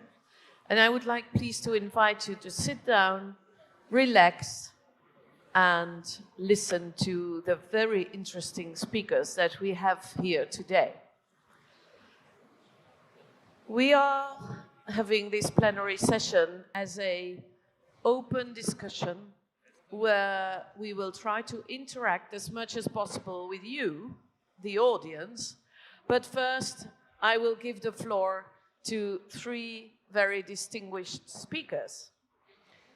And as the first plenary speaker, I would like to invite Ambassador Akbaruddin, who will speak on the topic of supporting sustainable development and the well-being of society. Ambassador Akbaruddin, I'm sorry. That's right. Akbaruddin is serving as the Dean of the Kautilya School of Public Policy since June last year. This followed a long career and distinguished career in diplomacy, which culminated upon the completion of his tenure as the permanent representative of India to the United Nations in April 2020. Ambassador Akbaruddin was the official spokesperson of India's Ministry of External Affairs from 2012 to 2015, and he has the distinction of also serving as an international civil servant at the International Atomic Energy Agency in Vienna from 2006 to 2011. Since his retirement, the ambassador has written and spoken extensively on global political issues. And in his talk of today, he will provide his high-level and strategic insights and perspectives garnered from a distinguished career that he has had to consider the multiple connections between public policy, the evolution of technology, globalization, the geopolitical landscape, and the role that geospatial information can play in a rapidly changing world. Ambassador, you have the floor. Speak from here. You can speak from there. It's supposed to be an informal setting in these comfortable chairs. Sure. Thank you very much, Madam Moderator, and my fellow panelists, ladies and gentlemen. Permit me to begin on a note of nostalgia. I grew up in this very city, and it was a time when geospatial was in the realm of fiction. When Neil Armstrong stepped on the moon, many in this city were very skeptical about the benefits of going to faraway space. Today, hosting the second World Geospatial Information Congress here signals that things have changed. Beliefs have changed. Space now in this city, as elsewhere in the world, is seen as an extension of terrestrial life. Frankly, space for Earth may well be the next normal for all of us. So let me start with a very mundane anecdote of an app. All of us use this. All of us know about it. And this is the app we use on our smartphones. The app known widely as GPS. It's a navigation tool. We all use it without realizing what our individual pursuits are doing for the world. It's estimated today that because of the use of GPS technology and navigation, fuel use globally has been reduced by 15 to 21%. This is just one geospatial application, which all of us use, oblivious to the bigger picture that we are contributing to. There is no other single technology in the world that helps in improving fuel efficiency, enhancing engineering skills that have led to this small app's benefit for mankind. It's the same. Let's look at another personal app that we are using, and that's the weather app. All of us use it, but let's step back and see what it is helping us in a bigger picture. We all know it helps us to know the temperature in Hyderabad or elsewhere, etc. It's estimated today that inaccurate weather predictions costs all of us in the range of $2 to $3 trillion.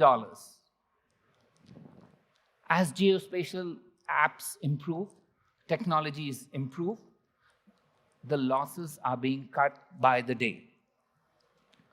So let's look at the new information that is coming out recently from the US National Hurricane Center in Miami while tracking Hurricane Ian last month.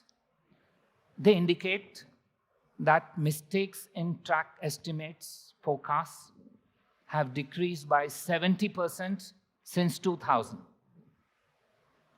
Errors in forecasts about intensity of storms have become lower by 40% compared to just 2010.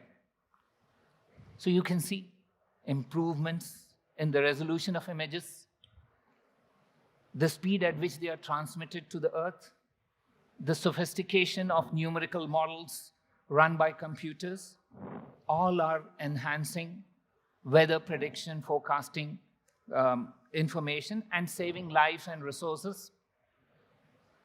And this is despite the fact that hurricanes are becoming more intense, rainfall is increasing, storm surges have multiplied, and the spin-off benefit is that small little app on your iPhone or Android. What does this all tell us? I mean, I've used these mundane examples to indicate that actionable insights drawn from geospatial technologies are benefiting individuals but larger communities. And therefore, the support of geospatial technologies to sustainable development, SDGs, etc., is now fairly well recognized.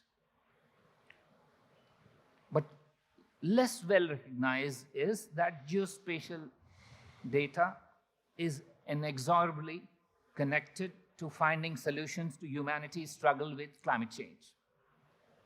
Because it's only from space that we can monitor the entire Earth 24/7 and very effectively.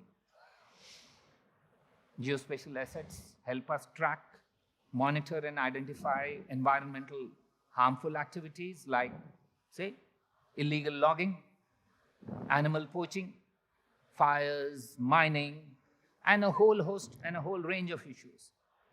The better we monitor them, the faster we can act, and the quicker we can stop these events. Without these systems in place, frankly, we would have no way to assess and deal with climate change in a scientific manner. What does all this mean for all of us, and what is the technology powering all of us into this dimension that we are all gaining from?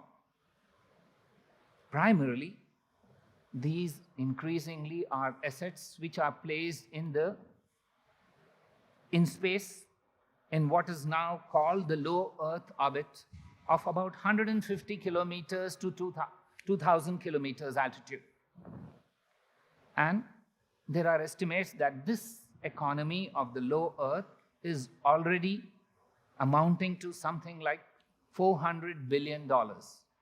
And by 2040, the estimate is it's going to be $1 trillion.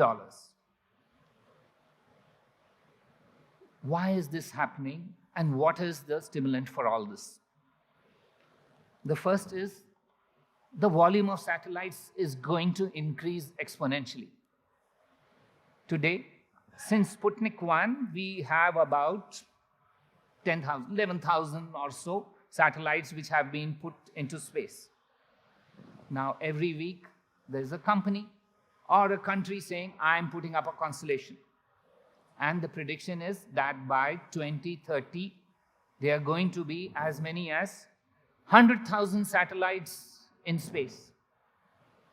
11,000 over a 50 plus 60-year period. In the next 6 to 10 years, another 60, 70,000 or leading up to 100,000. What's helping this move ahead? Let's look at the cost that was there in the 1960s. I understand that in the late 50s, 1 kg of cost of a geospatial satellite being put up, 1 kg was $1 million. Today, SpaceX Falcon Heavy is supposed to boast that 1 kg for $1,400. And they say that the next generation of SpaceX Starship aims for just $10 per kg. You can see how the costs are coming down. The second one is the capabilities of satellites.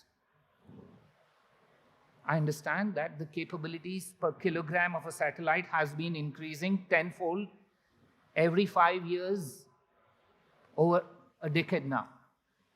Isn't it very similar to Moore's law about computer usage?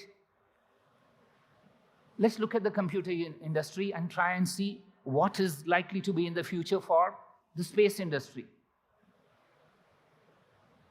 Computers, from mainframe computers to personal computers and eventually to handheld smartphones, there's been an exponential change because of miniaturization, because of increases of accuracy, power efficiencies, etc., processing capabilities. And today, perhaps we are at the juncture when internet apps were there 15 years ago on telecommunications. Space apps are where the internet apps were 10, 15 years ago.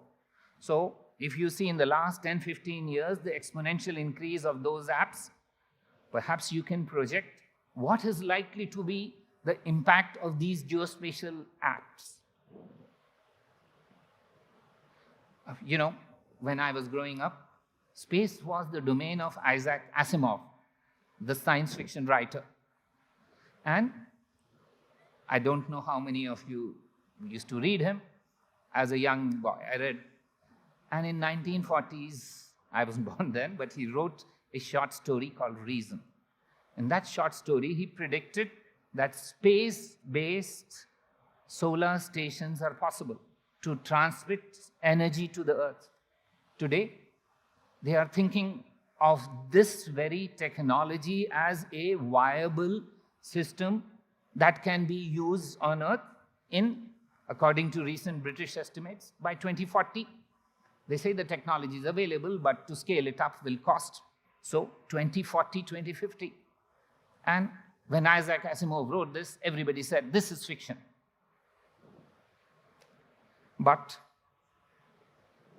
as geospatial technology increases, they raise normative concerns.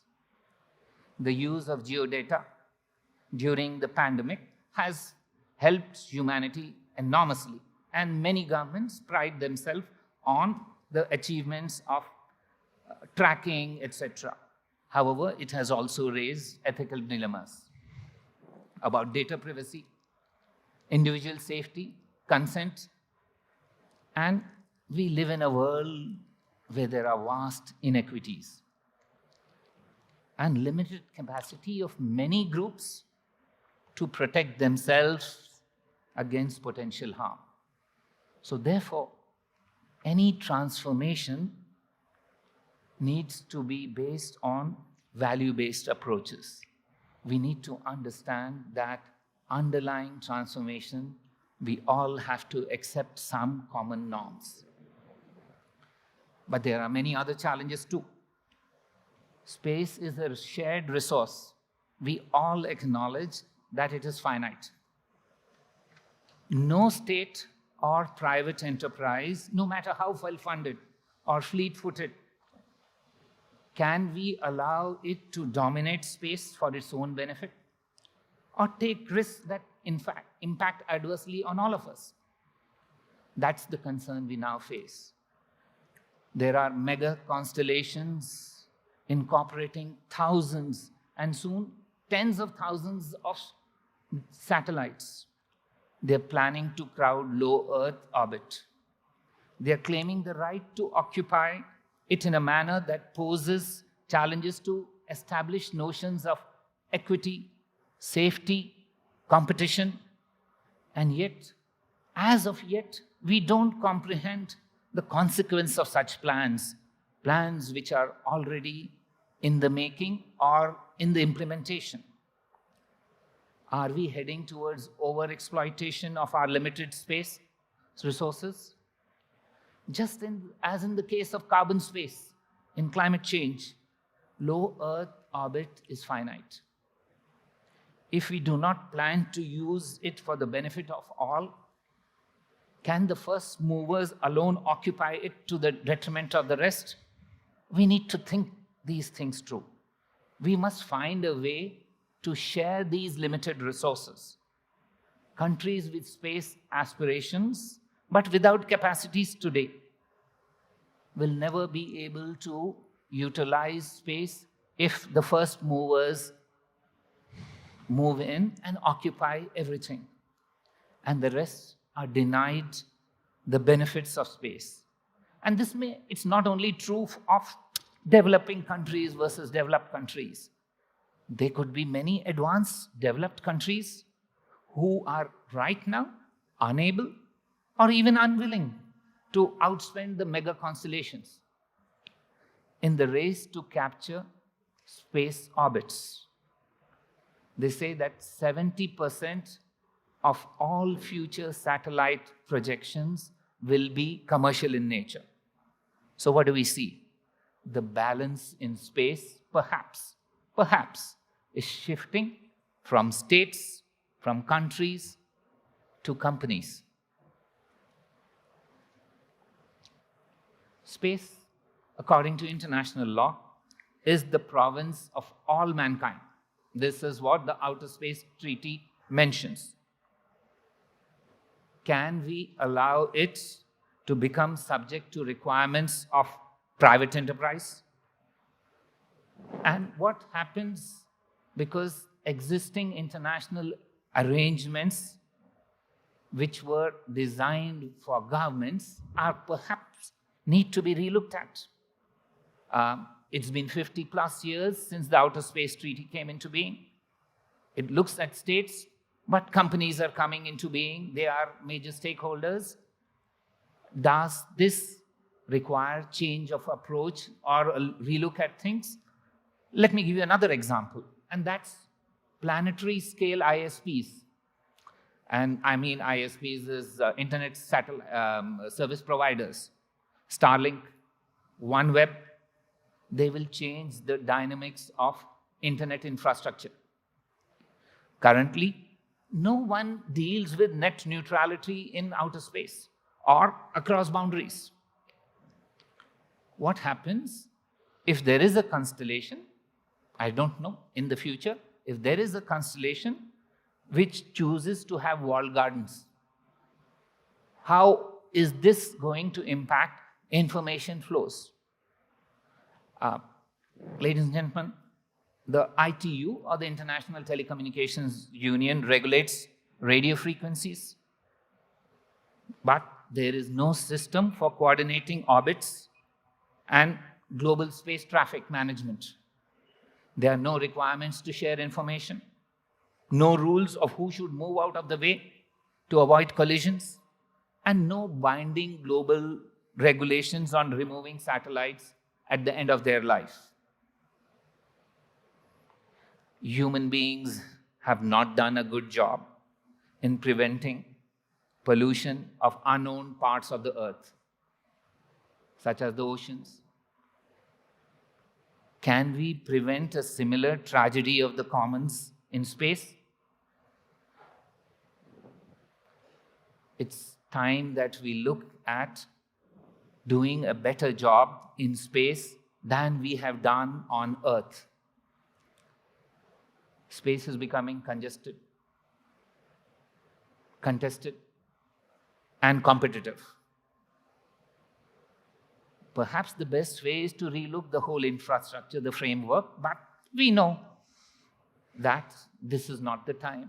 The geopolitics of the world do not permit that sort of a fundamental change. But can we look at small steps? Can we look at space debris as one small option? Can we look at working out space debris in a manner that benefits all? It's a threat to all.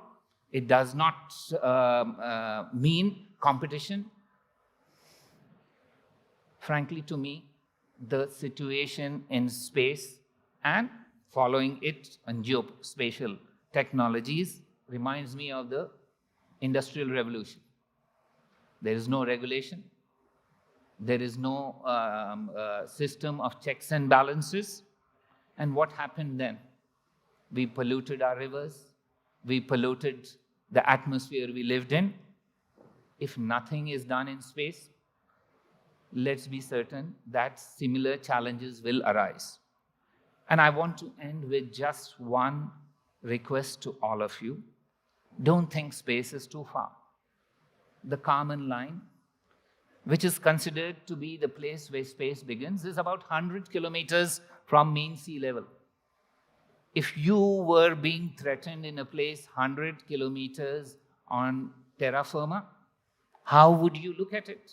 You would look at it in very different ways than you're looking at the challenges that we are now faced with in space.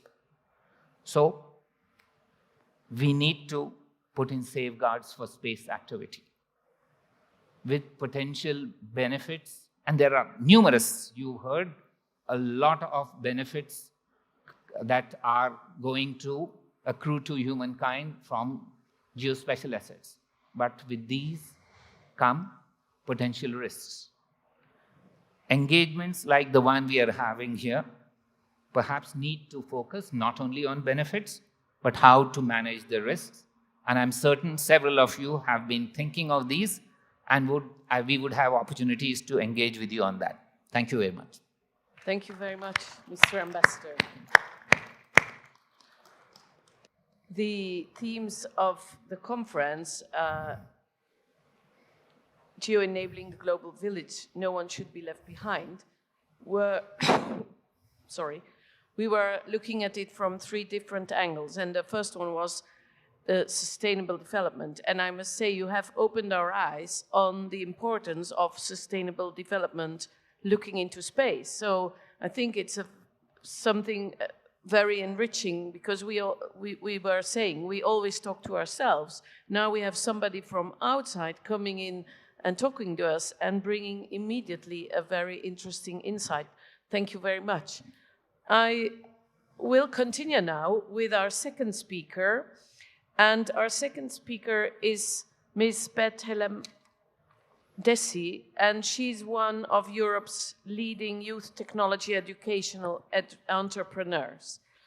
When she was 23, which is yesterday, she has been named the young pioneer in the Ethiopian emergence tech scene by CNN and BBC, and she was included in the list of African innovators to watch for in 2019 by Quartz. Ms. Desi is the CEO. She's the CEO of ICOG, Anyone Can Code, a subsidiary of ICOG Labs, the Ethiopia's first artificial intelligence and robotics lab. And she's working on community outreach and research with a focus on tech education and entrepreneurship. The projects at ICOG Anyone Can Code are aimed at decentralizing, democratizing, and equipping children and youth with the necessary skills to innovate and create, utilizing emerging technologies. Mrs. Tessie will speak about how to embrace digital transformation and technological development and provide us with her insights and experiences as a leading woman in tech, how she has done that, embraced digital transformation, and how she's harnessing youth and tech in the developing world, building human capital and showing what can be done as a young entrepreneur and innovate. In essence, she will tell us her story. The floor is yours. Thank you. Thank you so much. I was wondering, I have a presentation prepared.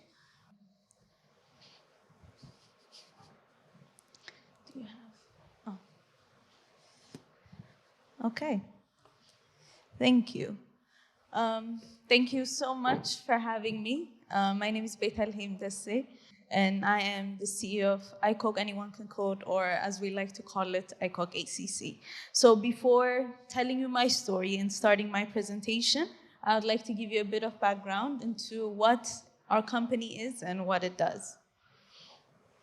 So, our parent company, ICOG Labs, is the first private artificial intelligence and robotics research center in East Africa. Actually, in next April, we'll turn 10 years old.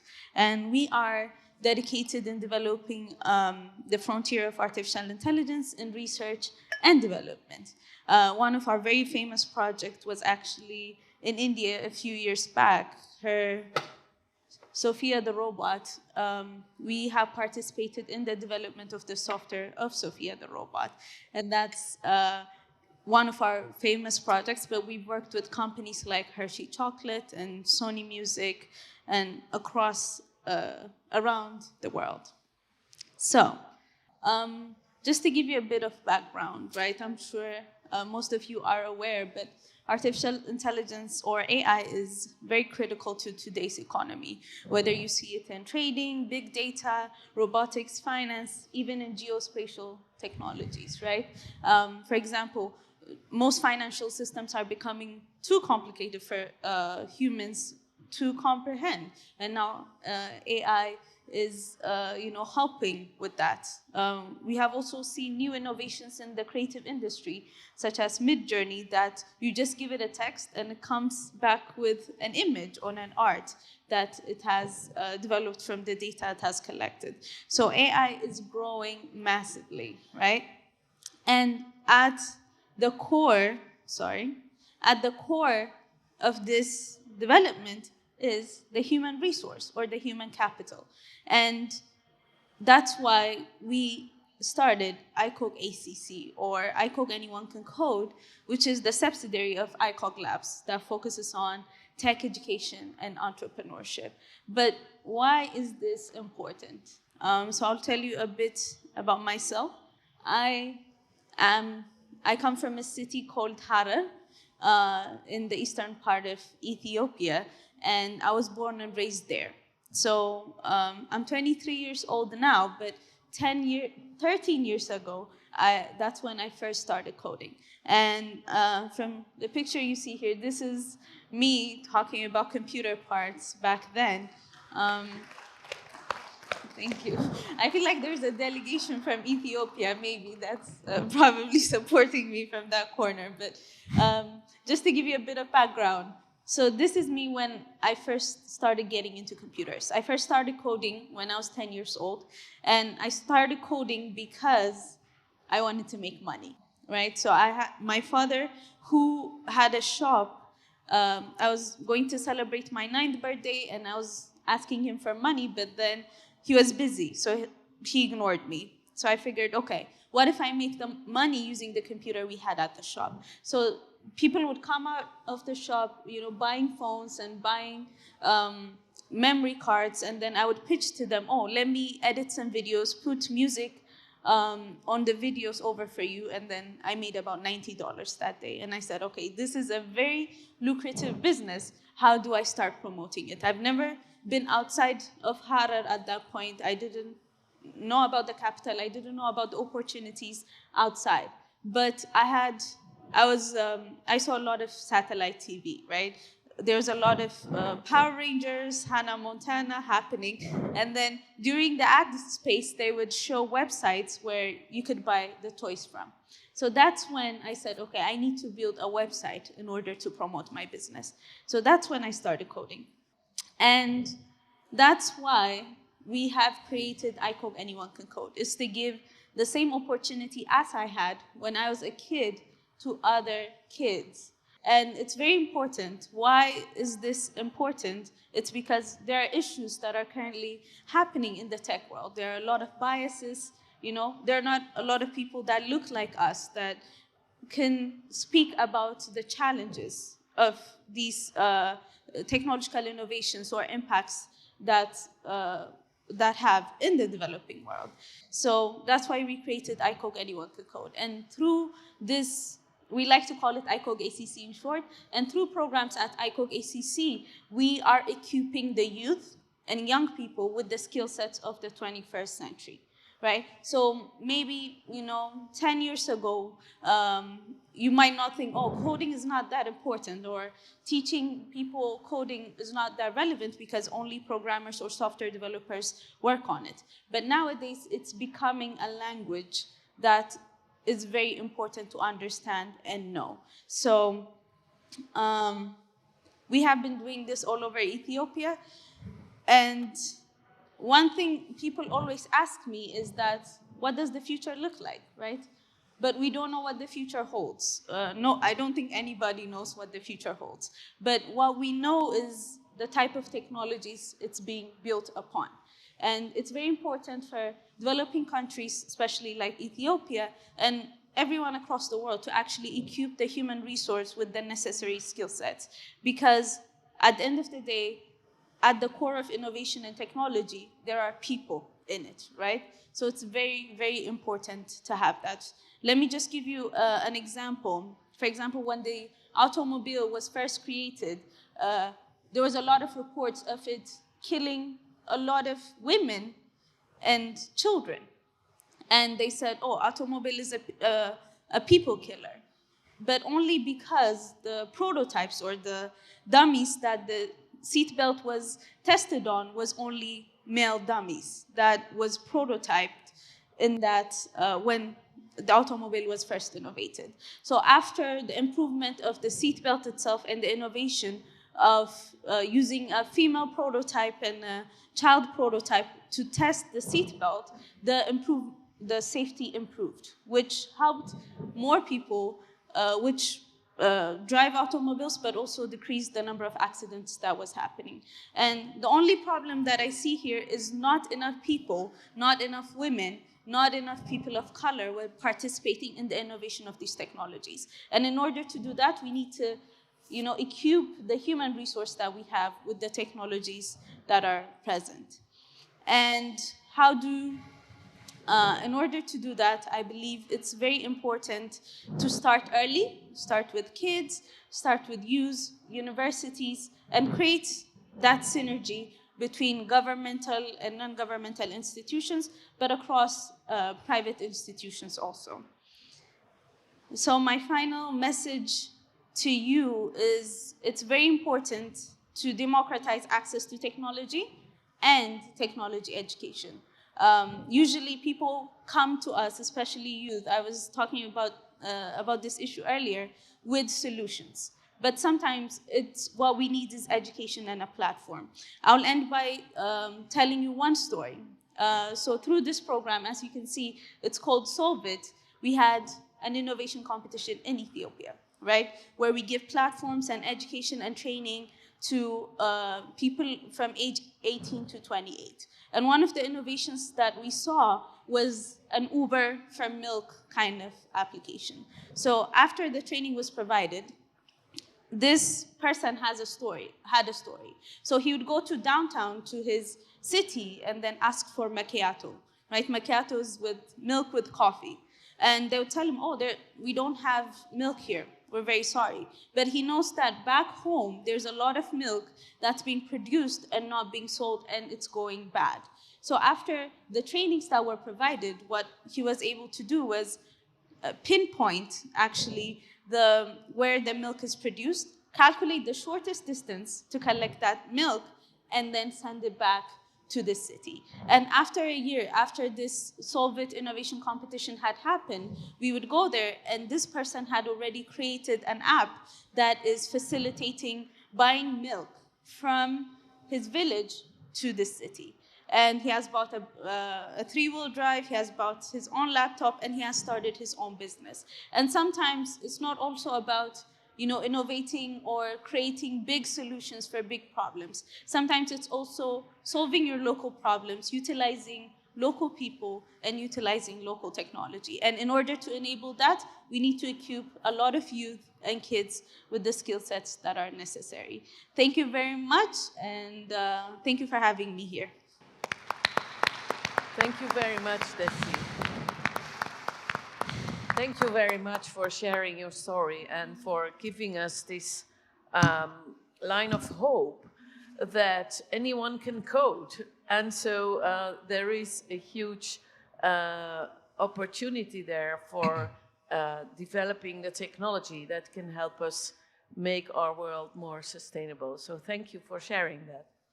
Now I would like to give the floor to Mr. David Henderson. David Henderson is the Chief Geospatial Officer at UK's Ordnance Survey, and he's a member of the Executive Board there. He leads the continuous development of Ordnance Survey's core strategic strengths, technical capabilities, and geospatial data assets. He is an honorary fellow of the Royal Scottish Geographical Society, and he joined Ordnance Survey in 2003 and fulfilled a variety of technical and leadership roles there. He's been leading UK's delegation to the United Nations Committee of Experts on Global Geospatial Information Management since 2016 and is a vice chair of the UNWGIC Europe Regional Group. And David will share his experiences and insights on the complex topic of environmental and climate challenges and how, as a senior leader and geospatial expert, his organization has rallied the world's national geospatial and mapping agencies together to encourage sustainable action, to collaborate and to commit to making a real difference in how we tackle those big challenges using geospatial data and technologies. The floor is yours. Thank you, Ingrid. Did you leave the clicker over there?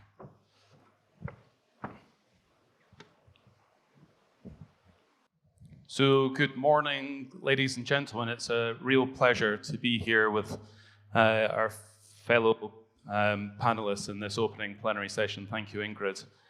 I feel like a bit of fish out of water this morning. And the reason I feel like a fish out of water is I'm a geospatial guy in a geospatial organization doing geospatial things. And this morning, I've been asked to talk more about the theme of the conference around environment and climate. And I think it's to the credit of the organizing committee that they're stretching all of us to step out of perhaps that classic zone that we occupy and to think very much about the value of our work, the impact of our work, and to stretch our role, in this case, as a national mapping agency. I was delighted this morning when Stefan welcomed us all to the room and talked first and foremost about the community that is in this room.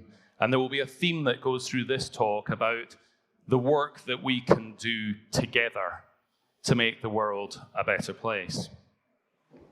I think from my own perspective, UNWGIC has fulfilled a really important purpose over the last 12 years or so, creating a number of really valuable frameworks which serve to help us to develop and promote the value of geospatial data, of land administration, and statistics. These are all really important context to our work. Today, we talk regularly of these frameworks being used to develop country-level action plans to fulfill specific needs in the development of our countries, whether they are fully developed and digitalized economies, or whether they are less well developed today and starting an effective journey. I think what's interesting, however, is how we start to apply that thematically in different ways. And I want to bridge the gap today between the IGIF, the work that we do, and the implications and impact of climate adaptation and mitigation, and just give you some experiences from the work that I've been involved with and the work of my organization. I don't want to dwell too much this morning on the information which is readily available to us as to how important the climate crisis is to us today. I'm delighted it's one of the core themes of this conference. It feels like it's omnipresent in our work today. And just looking at the long-term global risks that the World Economic Forum laid out earlier this year, it's very notable that 5 of those are directly highlighting environmental implications and the need for action. Now, there are many examples, and so I share a few with great humility that there will probably be better in the room this morning. But some examples from the UK that my organization and others have been involved with, just to give an illustration of how within our own countries we're using geospatial data and geospatial technologies to help quantify, qualify, and express the implications of changes in our environment. In these examples, we're modeling the impact of surface temperature and heat, seeing that through 3 different impacts. One, just talking about the populations at risk from surface temperature increase. Another that's getting right down to individual assets and individual pieces of infrastructure, and talking about the stress to that infrastructure of increases in surface temperature. And then finally, looking at the relationship between green space, environmental opportunities to develop our city spaces in particular and mitigate against that implication. Now, I think already today we've heard lots about the growth of Earth observation in space. And this is really fundamental. One of our speakers already talked about without space and without satellite observation, we simply don't have the ability to sense our planet every single day on a 24/7 basis. It's really powerful. The risk is that we don't have the context to understand that data. And I think, without bringing the rich information which exists around our countries and the world to give that Earth observation data context, then it lacks vital information as to what we are talking about in geography.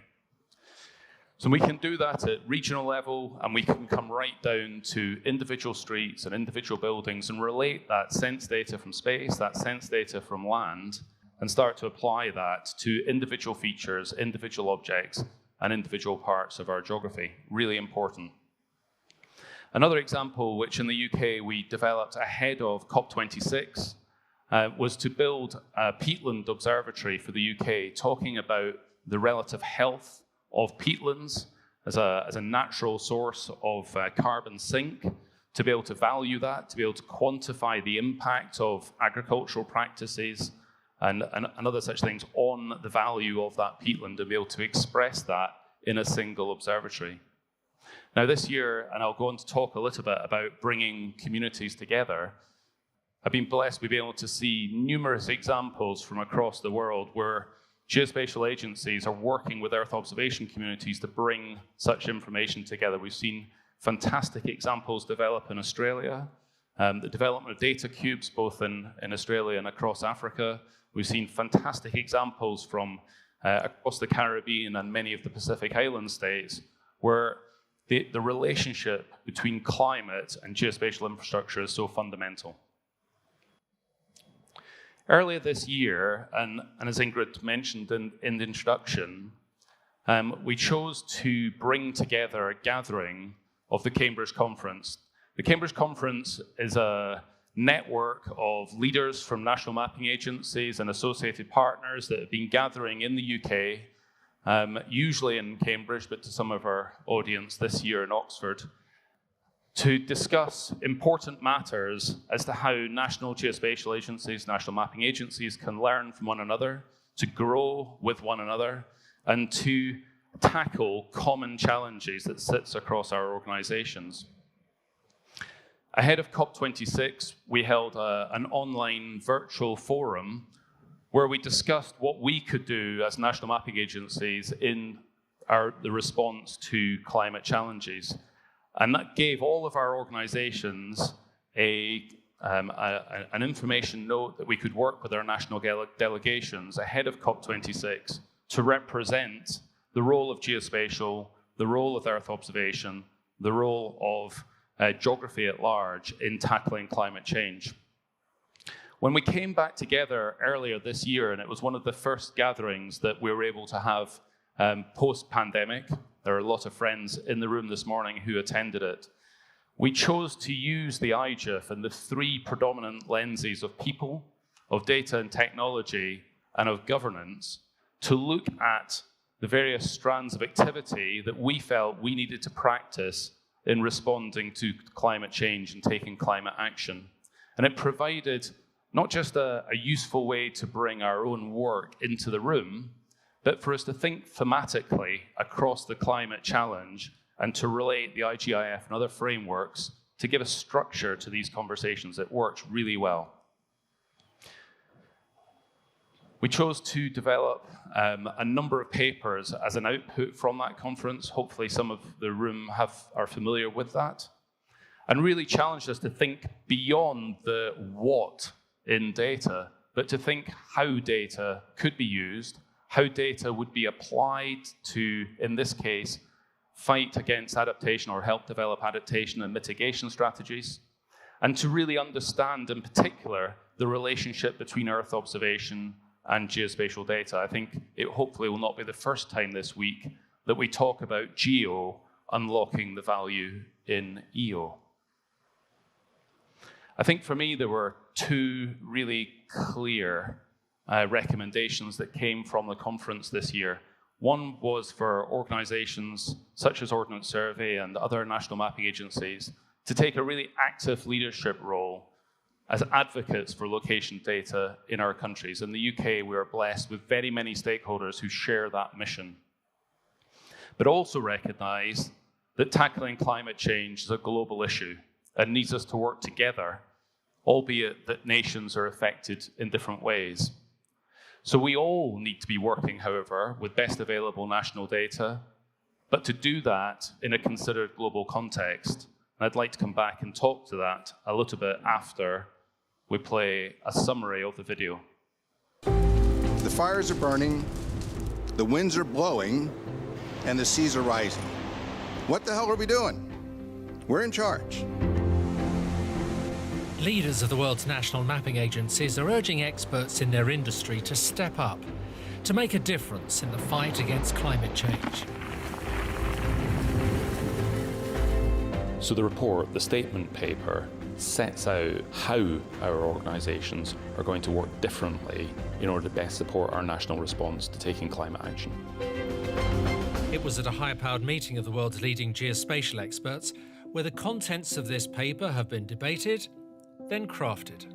It's absolutely essential that we are able to act as advocates for trusted and assured location data at the heart of any national response. We really have a diverse group. There is the government and the private sector and also the academia.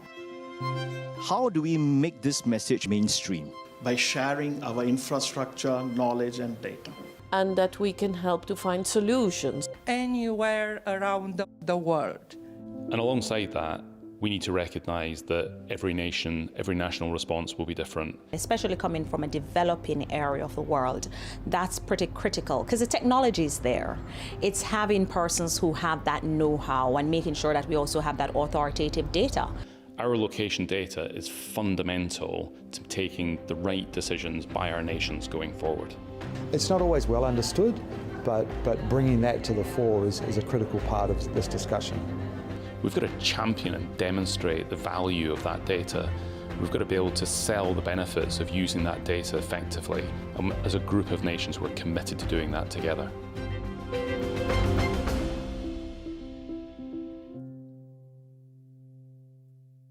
So I think that demonstrates the collaborative community commitment to taking action together. And I guess What I'd just like to finish off this talk by doing is setting out, I guess, our commitment and then maybe inviting a little bit of a challenge to the audience. As an organization, we left the Cambridge conference and thought really hard about our own commitment to taking action and embedding environmental sustainability in who we are and what we do. And whilst the three principles at the start are very internally focused, our organization, our own awareness of the impact that we have, the three on the right-hand side start to think about how we work differently with our customers in the market, in forums such as this, and allows us to take a role to influence for better outcomes, to champion important causes, and to ensure that the value of our work is not in the production of our data, but in the application of that data against causes which are fundamental to our customers.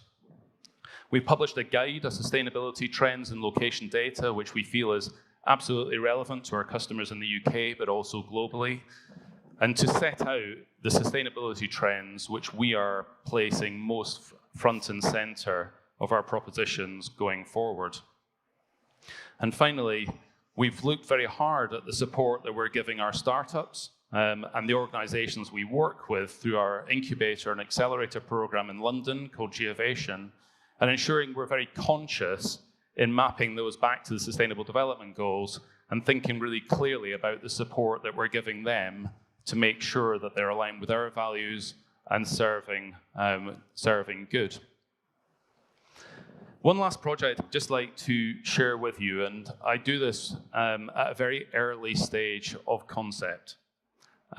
We've been exploring some thoughts within our business and thinking hard about global problems that we think that we can perhaps make a difference to.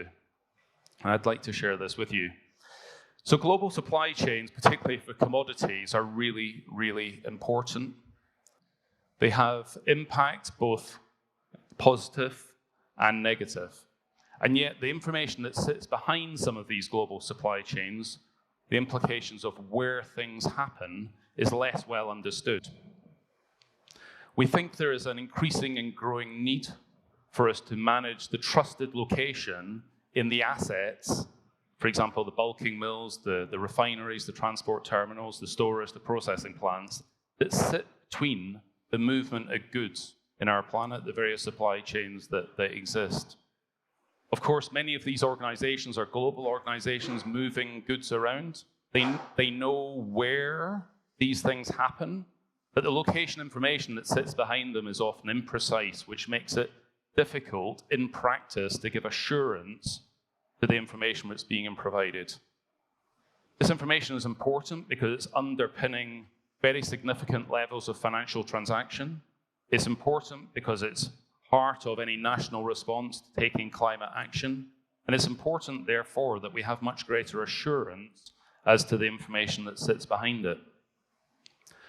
Our hypothesis is that perhaps we can work together to create and compile what would essentially be a vital foundational data set on commodity assets and develop a model for ensuring that these are available and used both in the commercial sector and by governments internationally.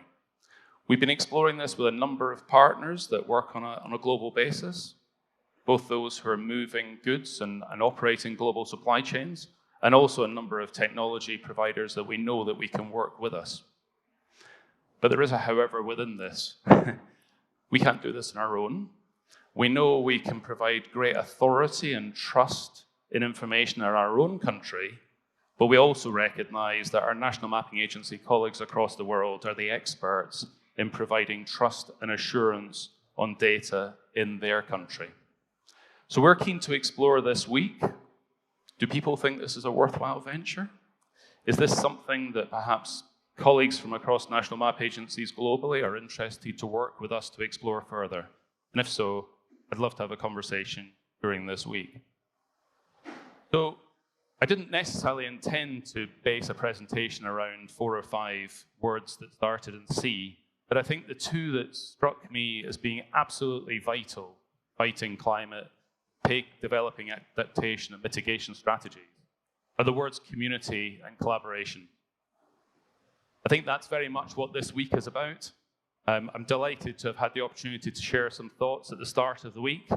I'm delighted that we're talking about environment and climate as part of the theme of this week, and I look forward to learning more and experiencing conversations with you during the week.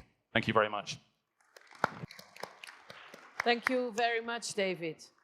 I think you've opened a whole line of ideas and thoughts. And I'm wondering if there is anybody in the room who wants to ask a question to any of our three speakers. Now, I don't really see a lot in this room. So if you want to speak, please stand up, and there will be mics somewhere.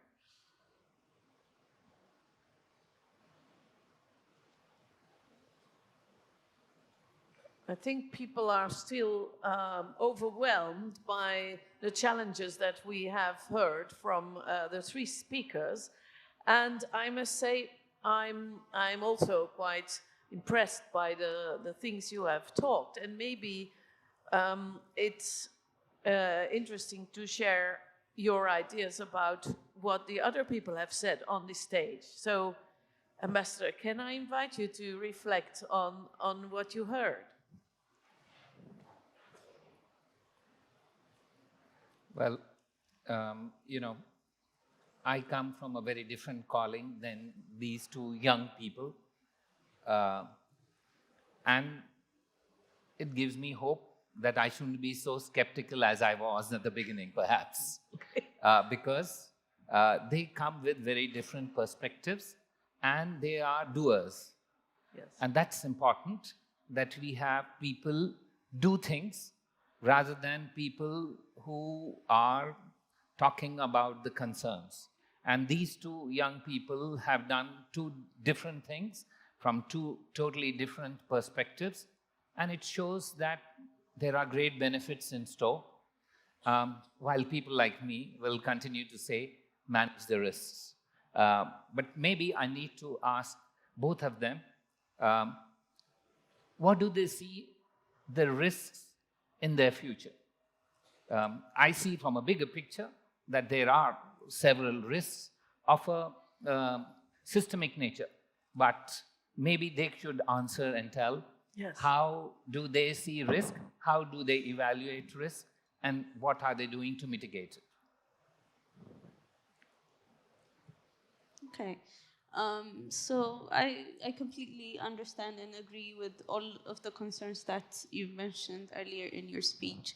But usually what I say about these concerns is the technology is not the problem. The people that are working on the technology are, right? So when you have diversity and inclusion on the people that are working on these technologies, I think we would have more solutions. The problem, for example, how much of the data are we creating, specifically, let's say, from Ethiopia, that are contributing to the development of new AI technologies or language developments or robotic tools? Maybe not as much as we should, right? You talked about the issue of space, and same concerns there. We're still lagging behind, but I believe with proper education and proper platform, especially with a huge population of young people, I believe people will also have people that look like us that will be able to raise these concerns and do what needs to be done. So I believe at its core, it's about democratization of access, especially when it comes to technology. Yeah. I think that's a great answer. And I think it also starts with people.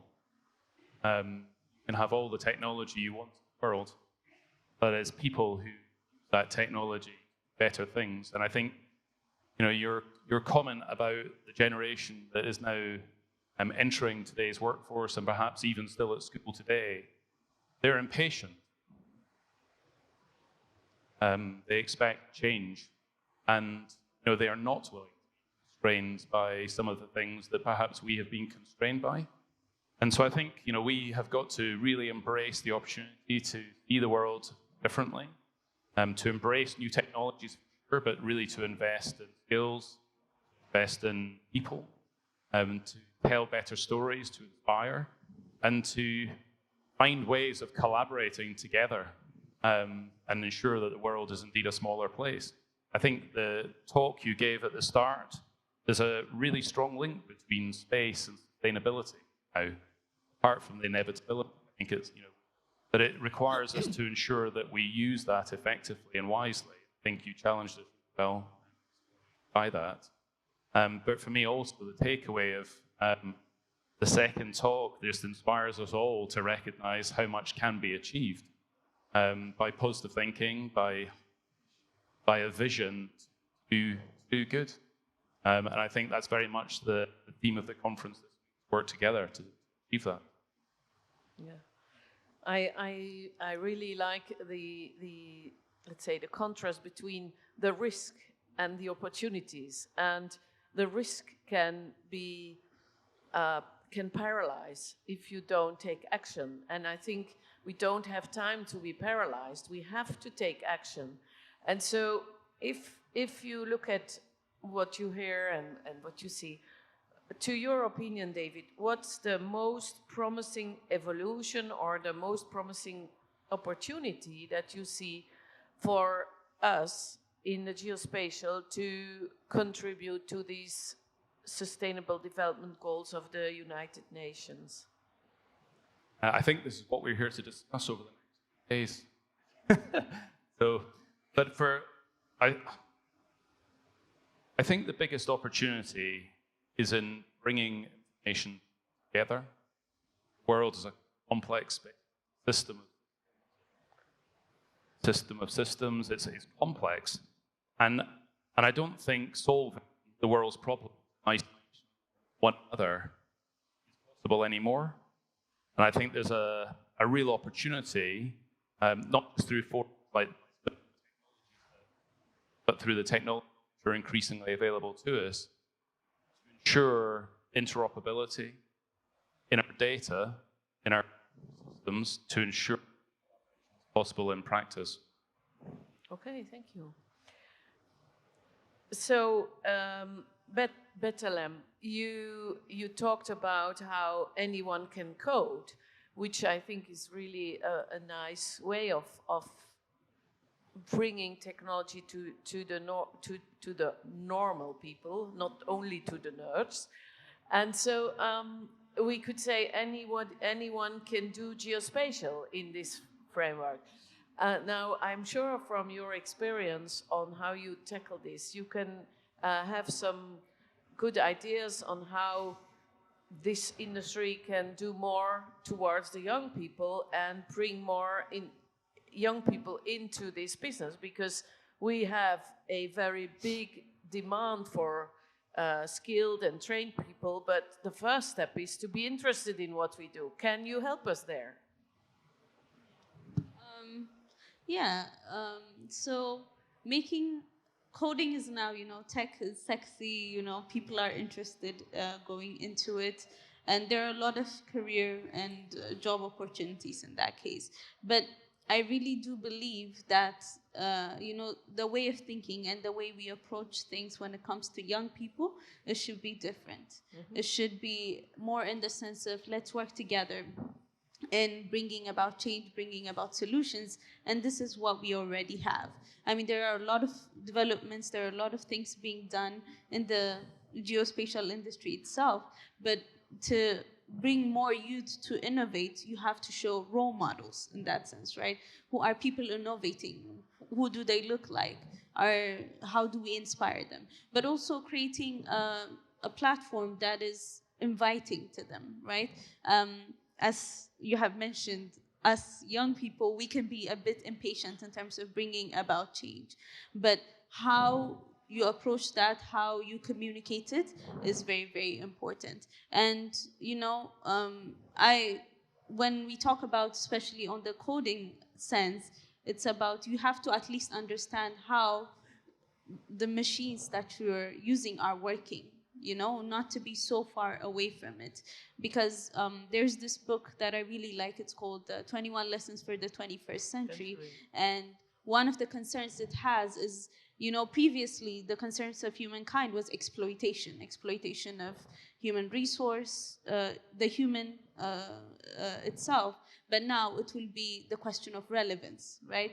Am I relevant? How am I contributing? What's my purpose, right? So in order to solve that, we need to educate more people, bring people more into the scene, and bring what geospatial is at a very early stage, maybe still when they're kids. So starting that, planting those seeds could, later on bring in a very interesting and innovative ideas for the future. Yeah. Thank you. Well, when I look around, there's somebody. Okay, thank you.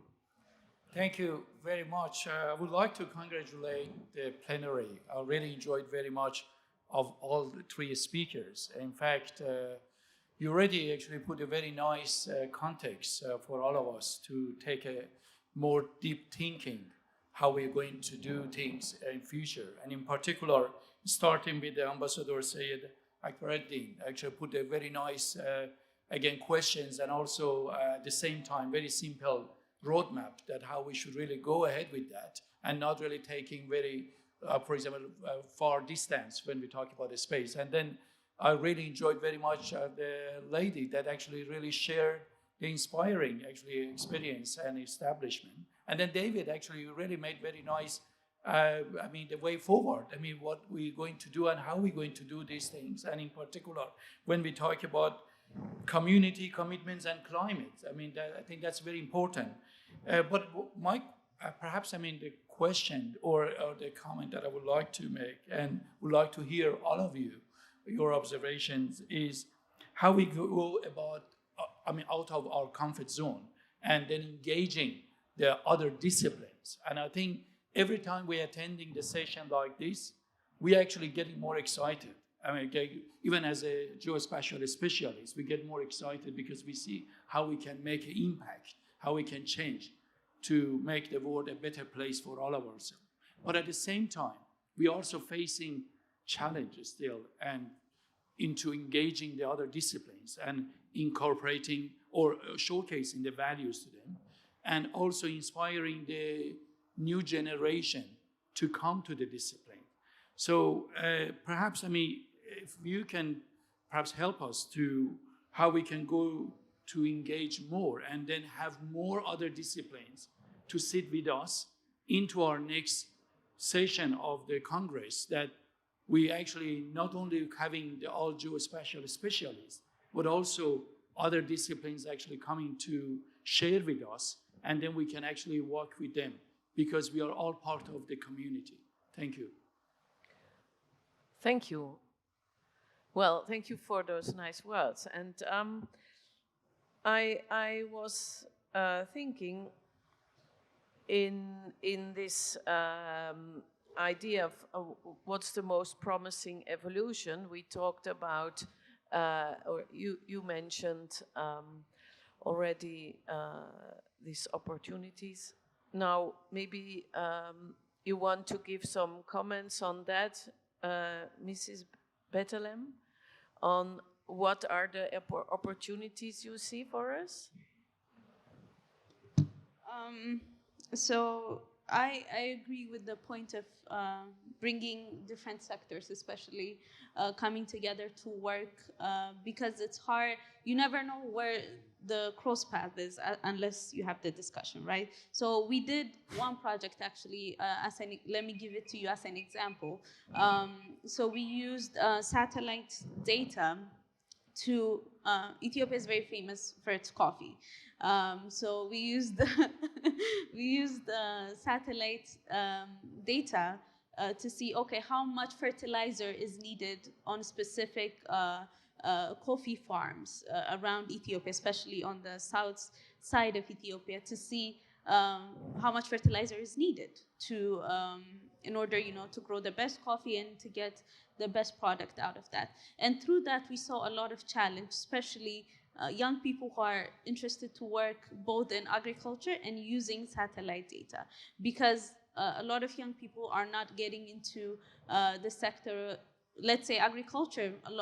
80% of the population in Ethiopia is farming, and a lot of it is being done by a lot of older people, and there's a problem of a lot of young people still migrating from the farms to the city to find better jobs or better living. So in order to bring in this new generation of innovators, it's very important to communicate the application of these technologies and what is happening in the sector. I was actually looking at this serious movie when I was coming here, and one of the assignments that the teacher gave the students was write an essay about how you would use calculus in real life, right? So a lot of young people need that understanding of how these technologies are applied, why they're relevant, and why it's being done. I don't think it's clearly being communicated, and that's why we don't see a lot of people coming into these technologies. And it's not just at university levels that we need to do this. We need to do this in high schools. We need to do it in primary schools. And that way we can bring in a new generation of innovators in different sectors to come and join and come up with innovations and solutions for existing problems. More or less, that's my 2 cents on that, but that's my personal opinion. Thank you. Thank you very much. And I think you've hit the good nail there. Maybe, David, you want to have some comments, last comments? Well, just a last comment on opportunity, and I think it's something which we thought really hard about within our organisation around 12 months ago as to how we describe the purpose of what we do. And I think picking up on the previous remarks, purpose becomes really important. It's purpose which allows us to do good work. It's purpose which motivates us to get up in the morning and work with others. And we recrafted our purpose to help show the world a better place.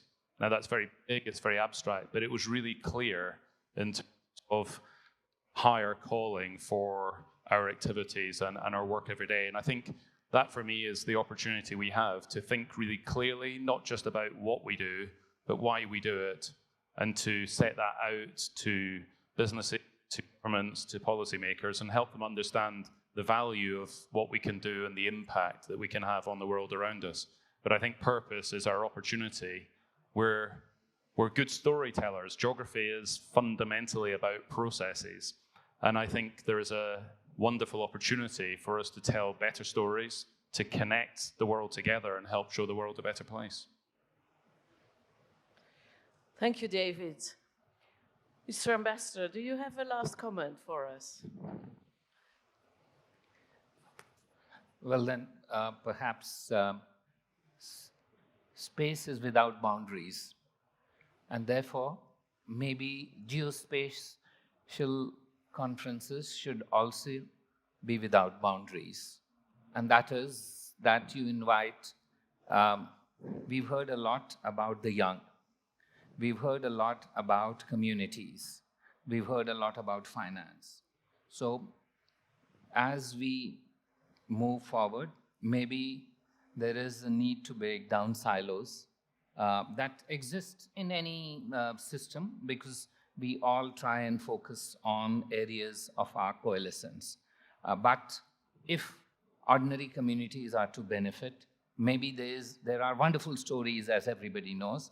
Maybe it's good to share these stories by those who we seek to democratize these technologies for.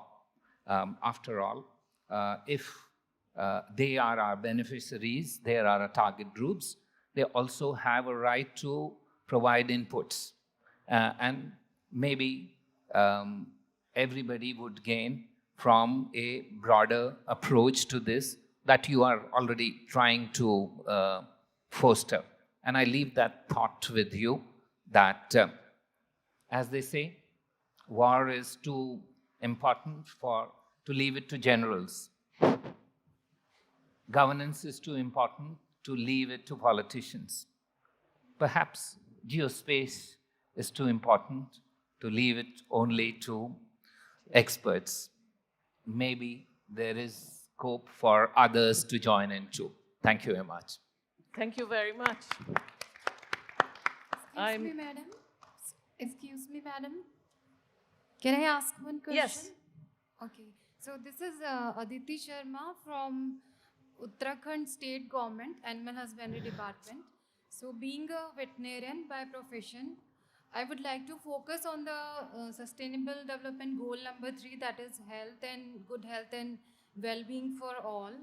And I would like to draw your attention to one fact, that whatever we are discussing on this platform, it is unfortunate that it does not reach to the ground level. Like if we talk about international level, national level, then it's okay. But if I say that I'm working with a state government, with a department, we are not using these kind of technologies to actually control or mitigate the problems. Like if I talk about some disease surveillance or disease outbreak investigation, then we are not very commonly using these technologies. So can you think of something that these technologies can be carried to the ground level in a much better way? Because if we really want to achieve all these sustainable development goals, then I don't think that if we are not practically using these at the ground level, I don't think this will serve the purpose. And another thing which I would like to ask is that whether we are prepared enough to use these technologies in controlling the pandemics and zoonotic diseases or these kind of incidences, or we really need something to do before getting to that point where we can actually use these technologies practically, feasibly, and very efficiently. Thank you.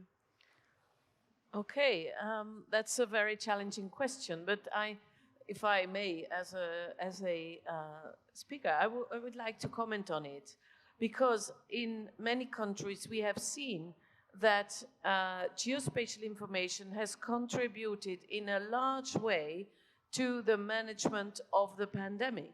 And so the local geospatial technology was used on phones of people to inform them about, you have been in the presence of somebody who has now tested positive. So on my phone I have an app that can record in a very privately secured way who I have been in touch with. Supposedly they have a phone as well, which I know is already the first hinder.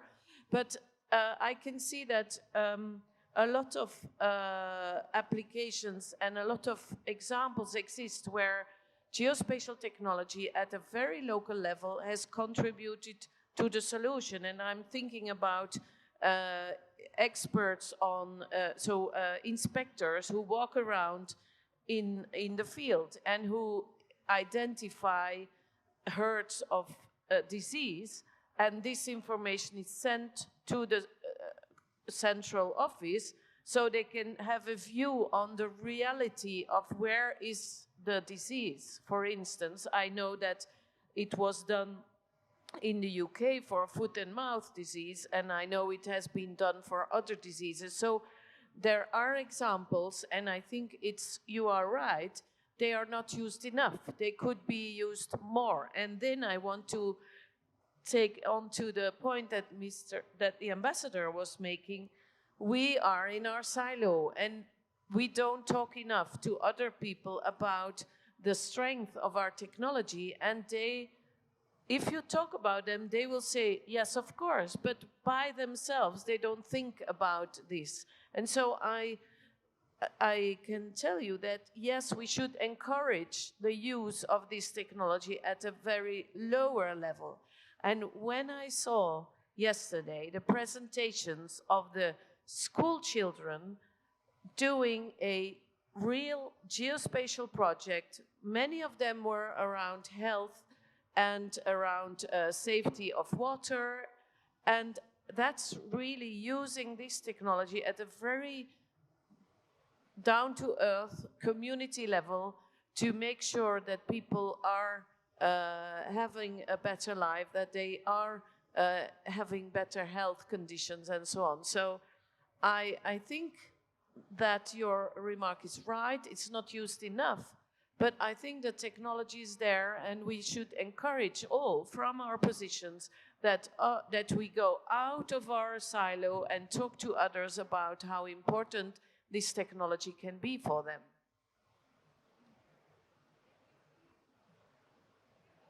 Yeah, we can't hear you. I'm sorry. Can you put the microphone on again, please? Thank you. Yeah, now it's... So if we talk about the human health, then I accept whatever you are saying. These apps are being used, like in COVID also. In India, we were using this kind of app, which told us that the person near us is suffering from COVID or not. But when we talk about the animal health, then we are not that far enough that we can use such apps. And we cannot ignore this, because most of the diseases are zoonotic and they originate from the animals, and that too from the wild animals. So this is one area which is still not reached to the ground level. The technologies have not reached to the ground level, especially maybe in developing countries. Maybe in developed countries they are using, but in the developing countries we are still struggling. Yes, I agree that in developing countries, the infrastructures and the organization around animal health are not that fully deployed or fully developed. But there are very nice examples, yes. Just to answer yours, human-animal interface is a serious issue. And you are coming from a region perhaps where it's not used, but there are innumerable examples where they are used on a day-to-day basis. Let me give you just one small example, or two small ones. The fishermen in Gujarat state. Gujarat has the largest sea coast in India. Every day, they tune in into some of the websites run by the National Remote Sensing Agency, and they are able to say, where should I go and fish today? This is a very small way in which this geospatial technology is helping fishermen communities. Otherwise, they don't know where to go. The ocean is vast, like spaces. So they go in there, targeted, and they were able to do. Let me give you another example. Locusts. So I'm giving you examples only of developing countries. Locusts. They were huge locust threats in East Africa and parts of India. So how were they addressed? They were addressed by using geospatial technologies and mapping it along with rainfall in different zones. And they found not only where the locusts are, but they were also able to say where they're going next.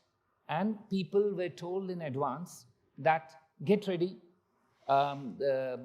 secure yourself, this is what is going to happen next. And so there are many such small ways in which geospatial technologies are helping communities which are far-flung, which have no access. They don't even know what is the basis for these information that they're getting. So all I would submit is that this is a work in progress. We need to allow things to permeate. It's not about, I don't think it's about developing and developed, because as Prime Minister Modi said, India has the largest digital setup. You go out, you can pay to a shopkeeper or even a peddler on the streets by your smartphone. I've been to many countries. I don't find that available in many, many countries. So it's the willingness to absorb technology. And I think it takes time, but we are on the right path globally and certainly in developing countries too. And you've just heard the story of this young girl from Ethiopia who is telling the world, you can code. Yeah. Okay, I see a last speaker in the room. Can I add a bit? No, it's here. Ingrid? Ingrid?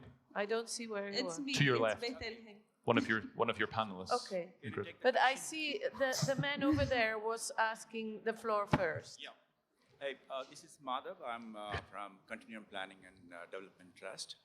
This is more of a rhetoric in terms of the digital divide that we have right now. We are talking about single source of truth, but then countless data derivatives that come as digital assets. And there's a lot of, whether you want to call it as a corporatization or privatization. So the data goes into the cloud, but then it's not really clear, and then people at the bottom of the pyramid are not sure, how to have the access, so on and so forth.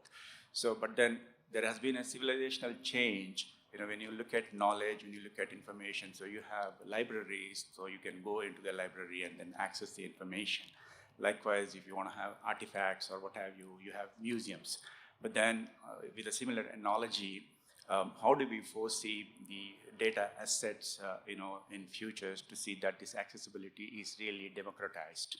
So this is in regard to the democratization subject that has come to fore. So either consider it as a rhetoric or maybe have some observations on this topic. Thank you. It was very difficult for me to fully understand your question, I'm sorry. But if I understand well, you were asking about how to address the issue of data privatization and how to make sure that data is accessible to people who have the need. Now, maybe one of our panelists wants to comment on that?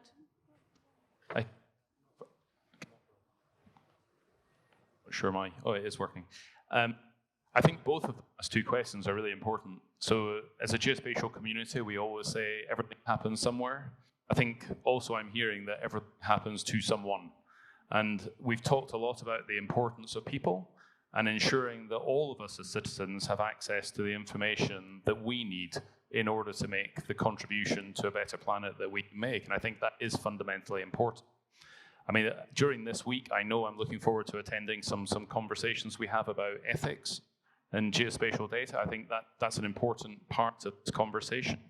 But I also think we have to do more to democratize the information that we should all access. There is importance in words like accessibility, as well as openness and transparency, but it is important that we have access to the information that we need to contribute to making the world a better place. So I think both of the last two questions from the floor are related and really important. Okay. Yes, if I might add, because I hear a lot of issues in regards to even back in Ethiopia in terms of implementing suggested tools or products on the ground level. So there's a pattern that I see, and I wanted to mention that there are different factors in terms of when it comes to implementation of solutions in geospatial or in any other technologies, right? One is, of course, infrastructure. You cannot bring in technology that uses smartphones where there's no access to smartphones. So we need to understand the need of infrastructure and how that, if that infrastructure is available. The other is the product itself. So what might work in India might not work in Ethiopia. So there's an importance of localization of the product itself. So whenever we try to implement something, we need to see how that needs to be localized. And the other one is the customer's behavior, right? Changing a customer's behavior is going to be a very, very difficult task. So we need to understand, what type of behavior that this community, this village, this society has in order to implement that product. And last but not least is, of course, the literacy levels that need to implement the product. So in order to implement any product at a grassroots level or at a ground level, we need to consider these things. And whatever is being, for example, let's say being talked at conferences or being presented doesn't necessarily mean it applies. But in order for it to apply, we need to look into those things. But in terms of the last questions of data accessibility and sovereignty, I think it's very important for government and organizations to put policies and regulations in place in terms of how the data from the country needs to be accessed. So this is a very high-level kind of policy and discussion that needs to happen within every nation, I believe. But yeah, that's my opinion. Thank you. Thank you very much. And I think that's one of the important points that we address in the UNWGIC, is that it's not just about data or about technology, it's also about policy, capacity building, people. And so if I may conclude this session, I think we have been made aware of the fact that there are risks to what we do and that we have to be aware of those risks so that we don't make the mistakes we made in the past, like we did in Industrial Revolution. I also heard very much that it's important to engage with youth and to break down the silos. So we should not be the bunch of high-tech nerds sitting in our ivory tower. We have to be out there, talk to young people, explain them, and talk to them on their sense of purpose, and tell them what the purpose is of what we do. And I think the most important message is that we have to do something. We cannot sit back and ask who will save the world. The question is, how will we contribute to save the world? And with those words, I'd like to conclude this session. Thank you very much for our three distinguished speakers. And I would like to move on to John Kedar. Hello. Excuse me, ma'am, I had just one small observation, if you permit.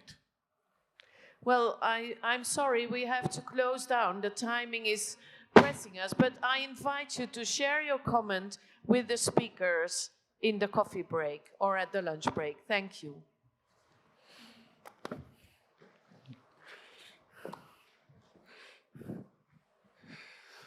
Thank you, Ingrid. And thank you all for staying through that very interesting session. And we've now got 15 minutes before lunch to look specifically at something called geospatial knowledge infrastructure. Now, what did we hear in that last session? Well, from David, we heard about the global challenge of climate change. And at the other end of the spectrum, we hear about small-scale farmers needing to double production to hit SDG target 2.3. Double production, small-scale farmers. Now, they're not going to do that through automation. But both of those challenges have one thing in common. It's not data alone that we need, it's knowledge, it's understanding, it's answers. And that's going to come from a far greater variety of technology providers, a greater variety of industry than just data alone. In Yemen a few years ago, using predictive technologies, using geospatial data, using data about weather forecasting and other data about the country, we were able to predict where cholera was going to break out, or likely to break out, in 3 years' time, and then take the necessary preventative measures and completely reduce the incidences of cholera in Yemen. That's knowledge. That is geospatial knowledge. Autonomous vehicles driving around in our streets one day. They're making decisions. The machines are making decisions, not humans. Those machines need to take all this data, the algorithms that they are served with, and come up with machine knowledge, geospatial knowledge to help those automated vehicles do their job. And that is really geospatial knowledge. And geospatial knowledge infrastructure has been developed specifically to help us look beyond data to the knowledge that's necessary to make decisions, whether human or machine. And that geospatial knowledge infrastructure incorporates not just the geospatial data community, it incorporates the applications community, that much wider tools and applications community. It brings industry firmly into the fold because they're the ones creating many of these applications and tools. It requires governments to integrate policy, not just separate geospatial policy, space policy, and data policies, but integrate these policies together so that we can really have strength in our knowledge environment. It requires absolutely partnerships across industry, between industry and government, academia, and so on and so forth. And it really requires us as a geospatial community and what we do to be part of mainstream digital. We provide the glue, we provide a real part of what is happening in that wider digital ecosystem to deliver knowledge. Now, I'm going to ask for a short video to be played. You've heard enough of me, so if we could have the video, that'll tell you a little bit more about GKI and the program. Video, please. Geospatial World and the United Nations Statistics Division joined hands in 2020 to organize a collaborative partner alliance project on advancing role of geospatial knowledge infrastructure (GKI) in world economy, society, and environment. Over 3 phases, the project aims to nurture an enabling environment and develop strategies for making fit-for-purpose geospatial knowledge accessible on demand for use cases across sectors, thereby supporting sustainable development. We take pride in releasing the report Geospatial Knowledge Infrastructure Readiness Index and Value Proposition for World Economy, Society and Environment, which is the culmination of Phase 2 of the project. The report consists of dedicated sections on the value proposition of GKI for 8 user sectors: agriculture, construction and infrastructure, logistics and supply chain, cities, public safety and security, autonomous driving, land administration, and energy transition. The report also encompasses the GKI Readiness Index, which provides a framework to enable stakeholders understand the strengths and weaknesses of their national geospatial infrastructure and identify opportunities for better co-creation of geospatial knowledge. Grab your copies now.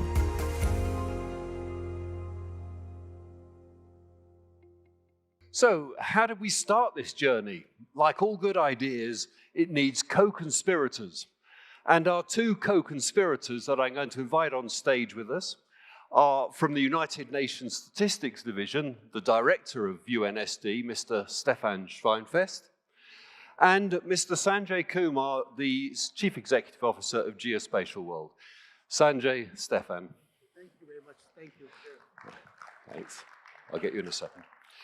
And I'd also like to invite up on stage those partners that are with us, that have been involved in this project and supported it over the last 2 years, and Dr. Shivangi, who has directed the project over the last year, and Mr. Greg Scott, if he's in the room, who has been the UNSD representative. So if you could all come on stage with the project team and come and join us up here, that'd be great.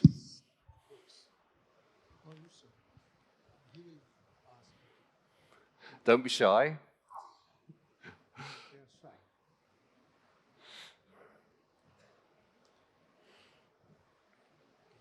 And this started with the signing of an MOU between Mr. Stefan Schweinfest and Mr. Sanjay Kumar back in 2020, as we saw on the video. And what I'd like to do, as soon as our partners are on stage, is to hand over to Mr. Stefan Schweinfest to say a few words and to release the report. So thank you, partners, for coming up. David, good to see you back on stage again. Great. Last one's coming up. Okay, so Stefan, if I could ask you perhaps to come to a podium and say a few words. Let me do it right from here. I know I'm standing between you and your lunch. That's a very uncomfortable position to be in. So let's keep this very short. Thank you. Sanjay has been, and Geospatial World has always been, played a very special role in what we are doing here at the UN. And we already punished him 4 years ago with an ambassador award that almost caused cardiac arrest. And I remember that moment, and it was a lot of fun. But I mean, he has, if anything, he has helped us more to establish the partnerships, to connecting the dots, especially public-private partnerships. And this is one of the results here that we are holding in our hands here, this product. And I think I'm very excited about it because it has a couple of elements that are important for us. First of all, with our IGIF, many of you know we are at a point, at a crossroad in the UNWGIC where we need to go from discussions and methodologies and so to implementation and action. And for that, we need to understand what's going on at the country level. So this is it's a diagnostic tool also. So this is very exciting. The index breaks it down for countries to better understand their geospatial readiness. And I think it's a good start for a discussion, and it helps us to formulate our action plans. So I like the analysis for the user sector. This is very, very interesting and again, breaks it down. So in that sense, this is a very helpful tool for us. Some might find the index a little bit provocative. I sometimes myself have problems with an index, but it is an advocacy tool, and if it gets everybody thinking, discussing, and reflecting, that's exactly what we want to do before we go forward. So please grab your copy, look at it, and start discussing it among each other and with all of us. And that's exactly what we want to achieve at this point. And I wanted to thank Sanjay and his team and everybody here on stage who has made significant intellectual contributions that we got to this point. Thank you very much. Now you can release. And are we doing a photo? Right, a photo please of everyone unwrapping, unbinding your copies and holding them for the cameras.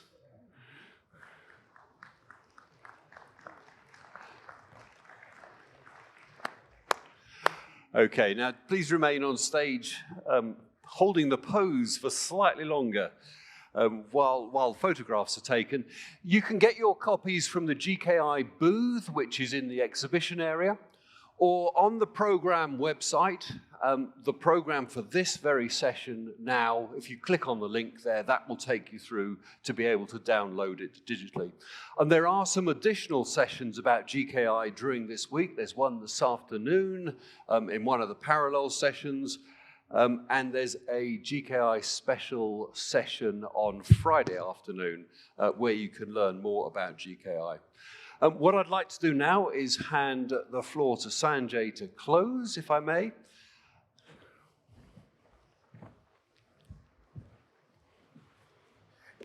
Thank you very much, John, and this is a great honor to be part of this very important initiative. Everything has a location, and the discussion about GKI started in Rome, and that was over a cup of coffee and series of coffees that took to get to start on this. As you would have heard a lot in the last couple of years, and especially yesterday, today, about sustainable development goals. So how do we actually make that difference? We make that difference and we achieve that through application of these technologies in fundamental industries, be it energy, agriculture, transportation, defense, any of those industries which are fundamental pillars of economy and society, and geospatial plays a role in this. And the GKI Readiness Index actually aims at two things. One is talking about transformation of national mapping. National mapping is very important. If you heard about a new report on 3D nation by United States government, that's the way you're looking at making your nation as a 3D nation. In the digital interface, geospatial provides the kind of connectivity and a spatial dimension to how do we deal with digital infrastructure and digital age. So it's very important and connected environment. And to do anything which is holistic and ecosystem approach, you need to look at an ecosystem approach. And that ecosystem approach is nothing but hundreds of determinants which actually come together to play that role. And that's why the Readiness Index is so important to look at holisticity of our preparedness strategically, as well as delivering those services on the ground and being part of the community, which we just heard from the panelists, that how important to reach out to those industries and those people who are going to be using this technology. This booklet and this report is all about how to make use of this technology across industries and how to prepare our nation better. Thank you very much and have a good lunch. Thank you very much to everyone.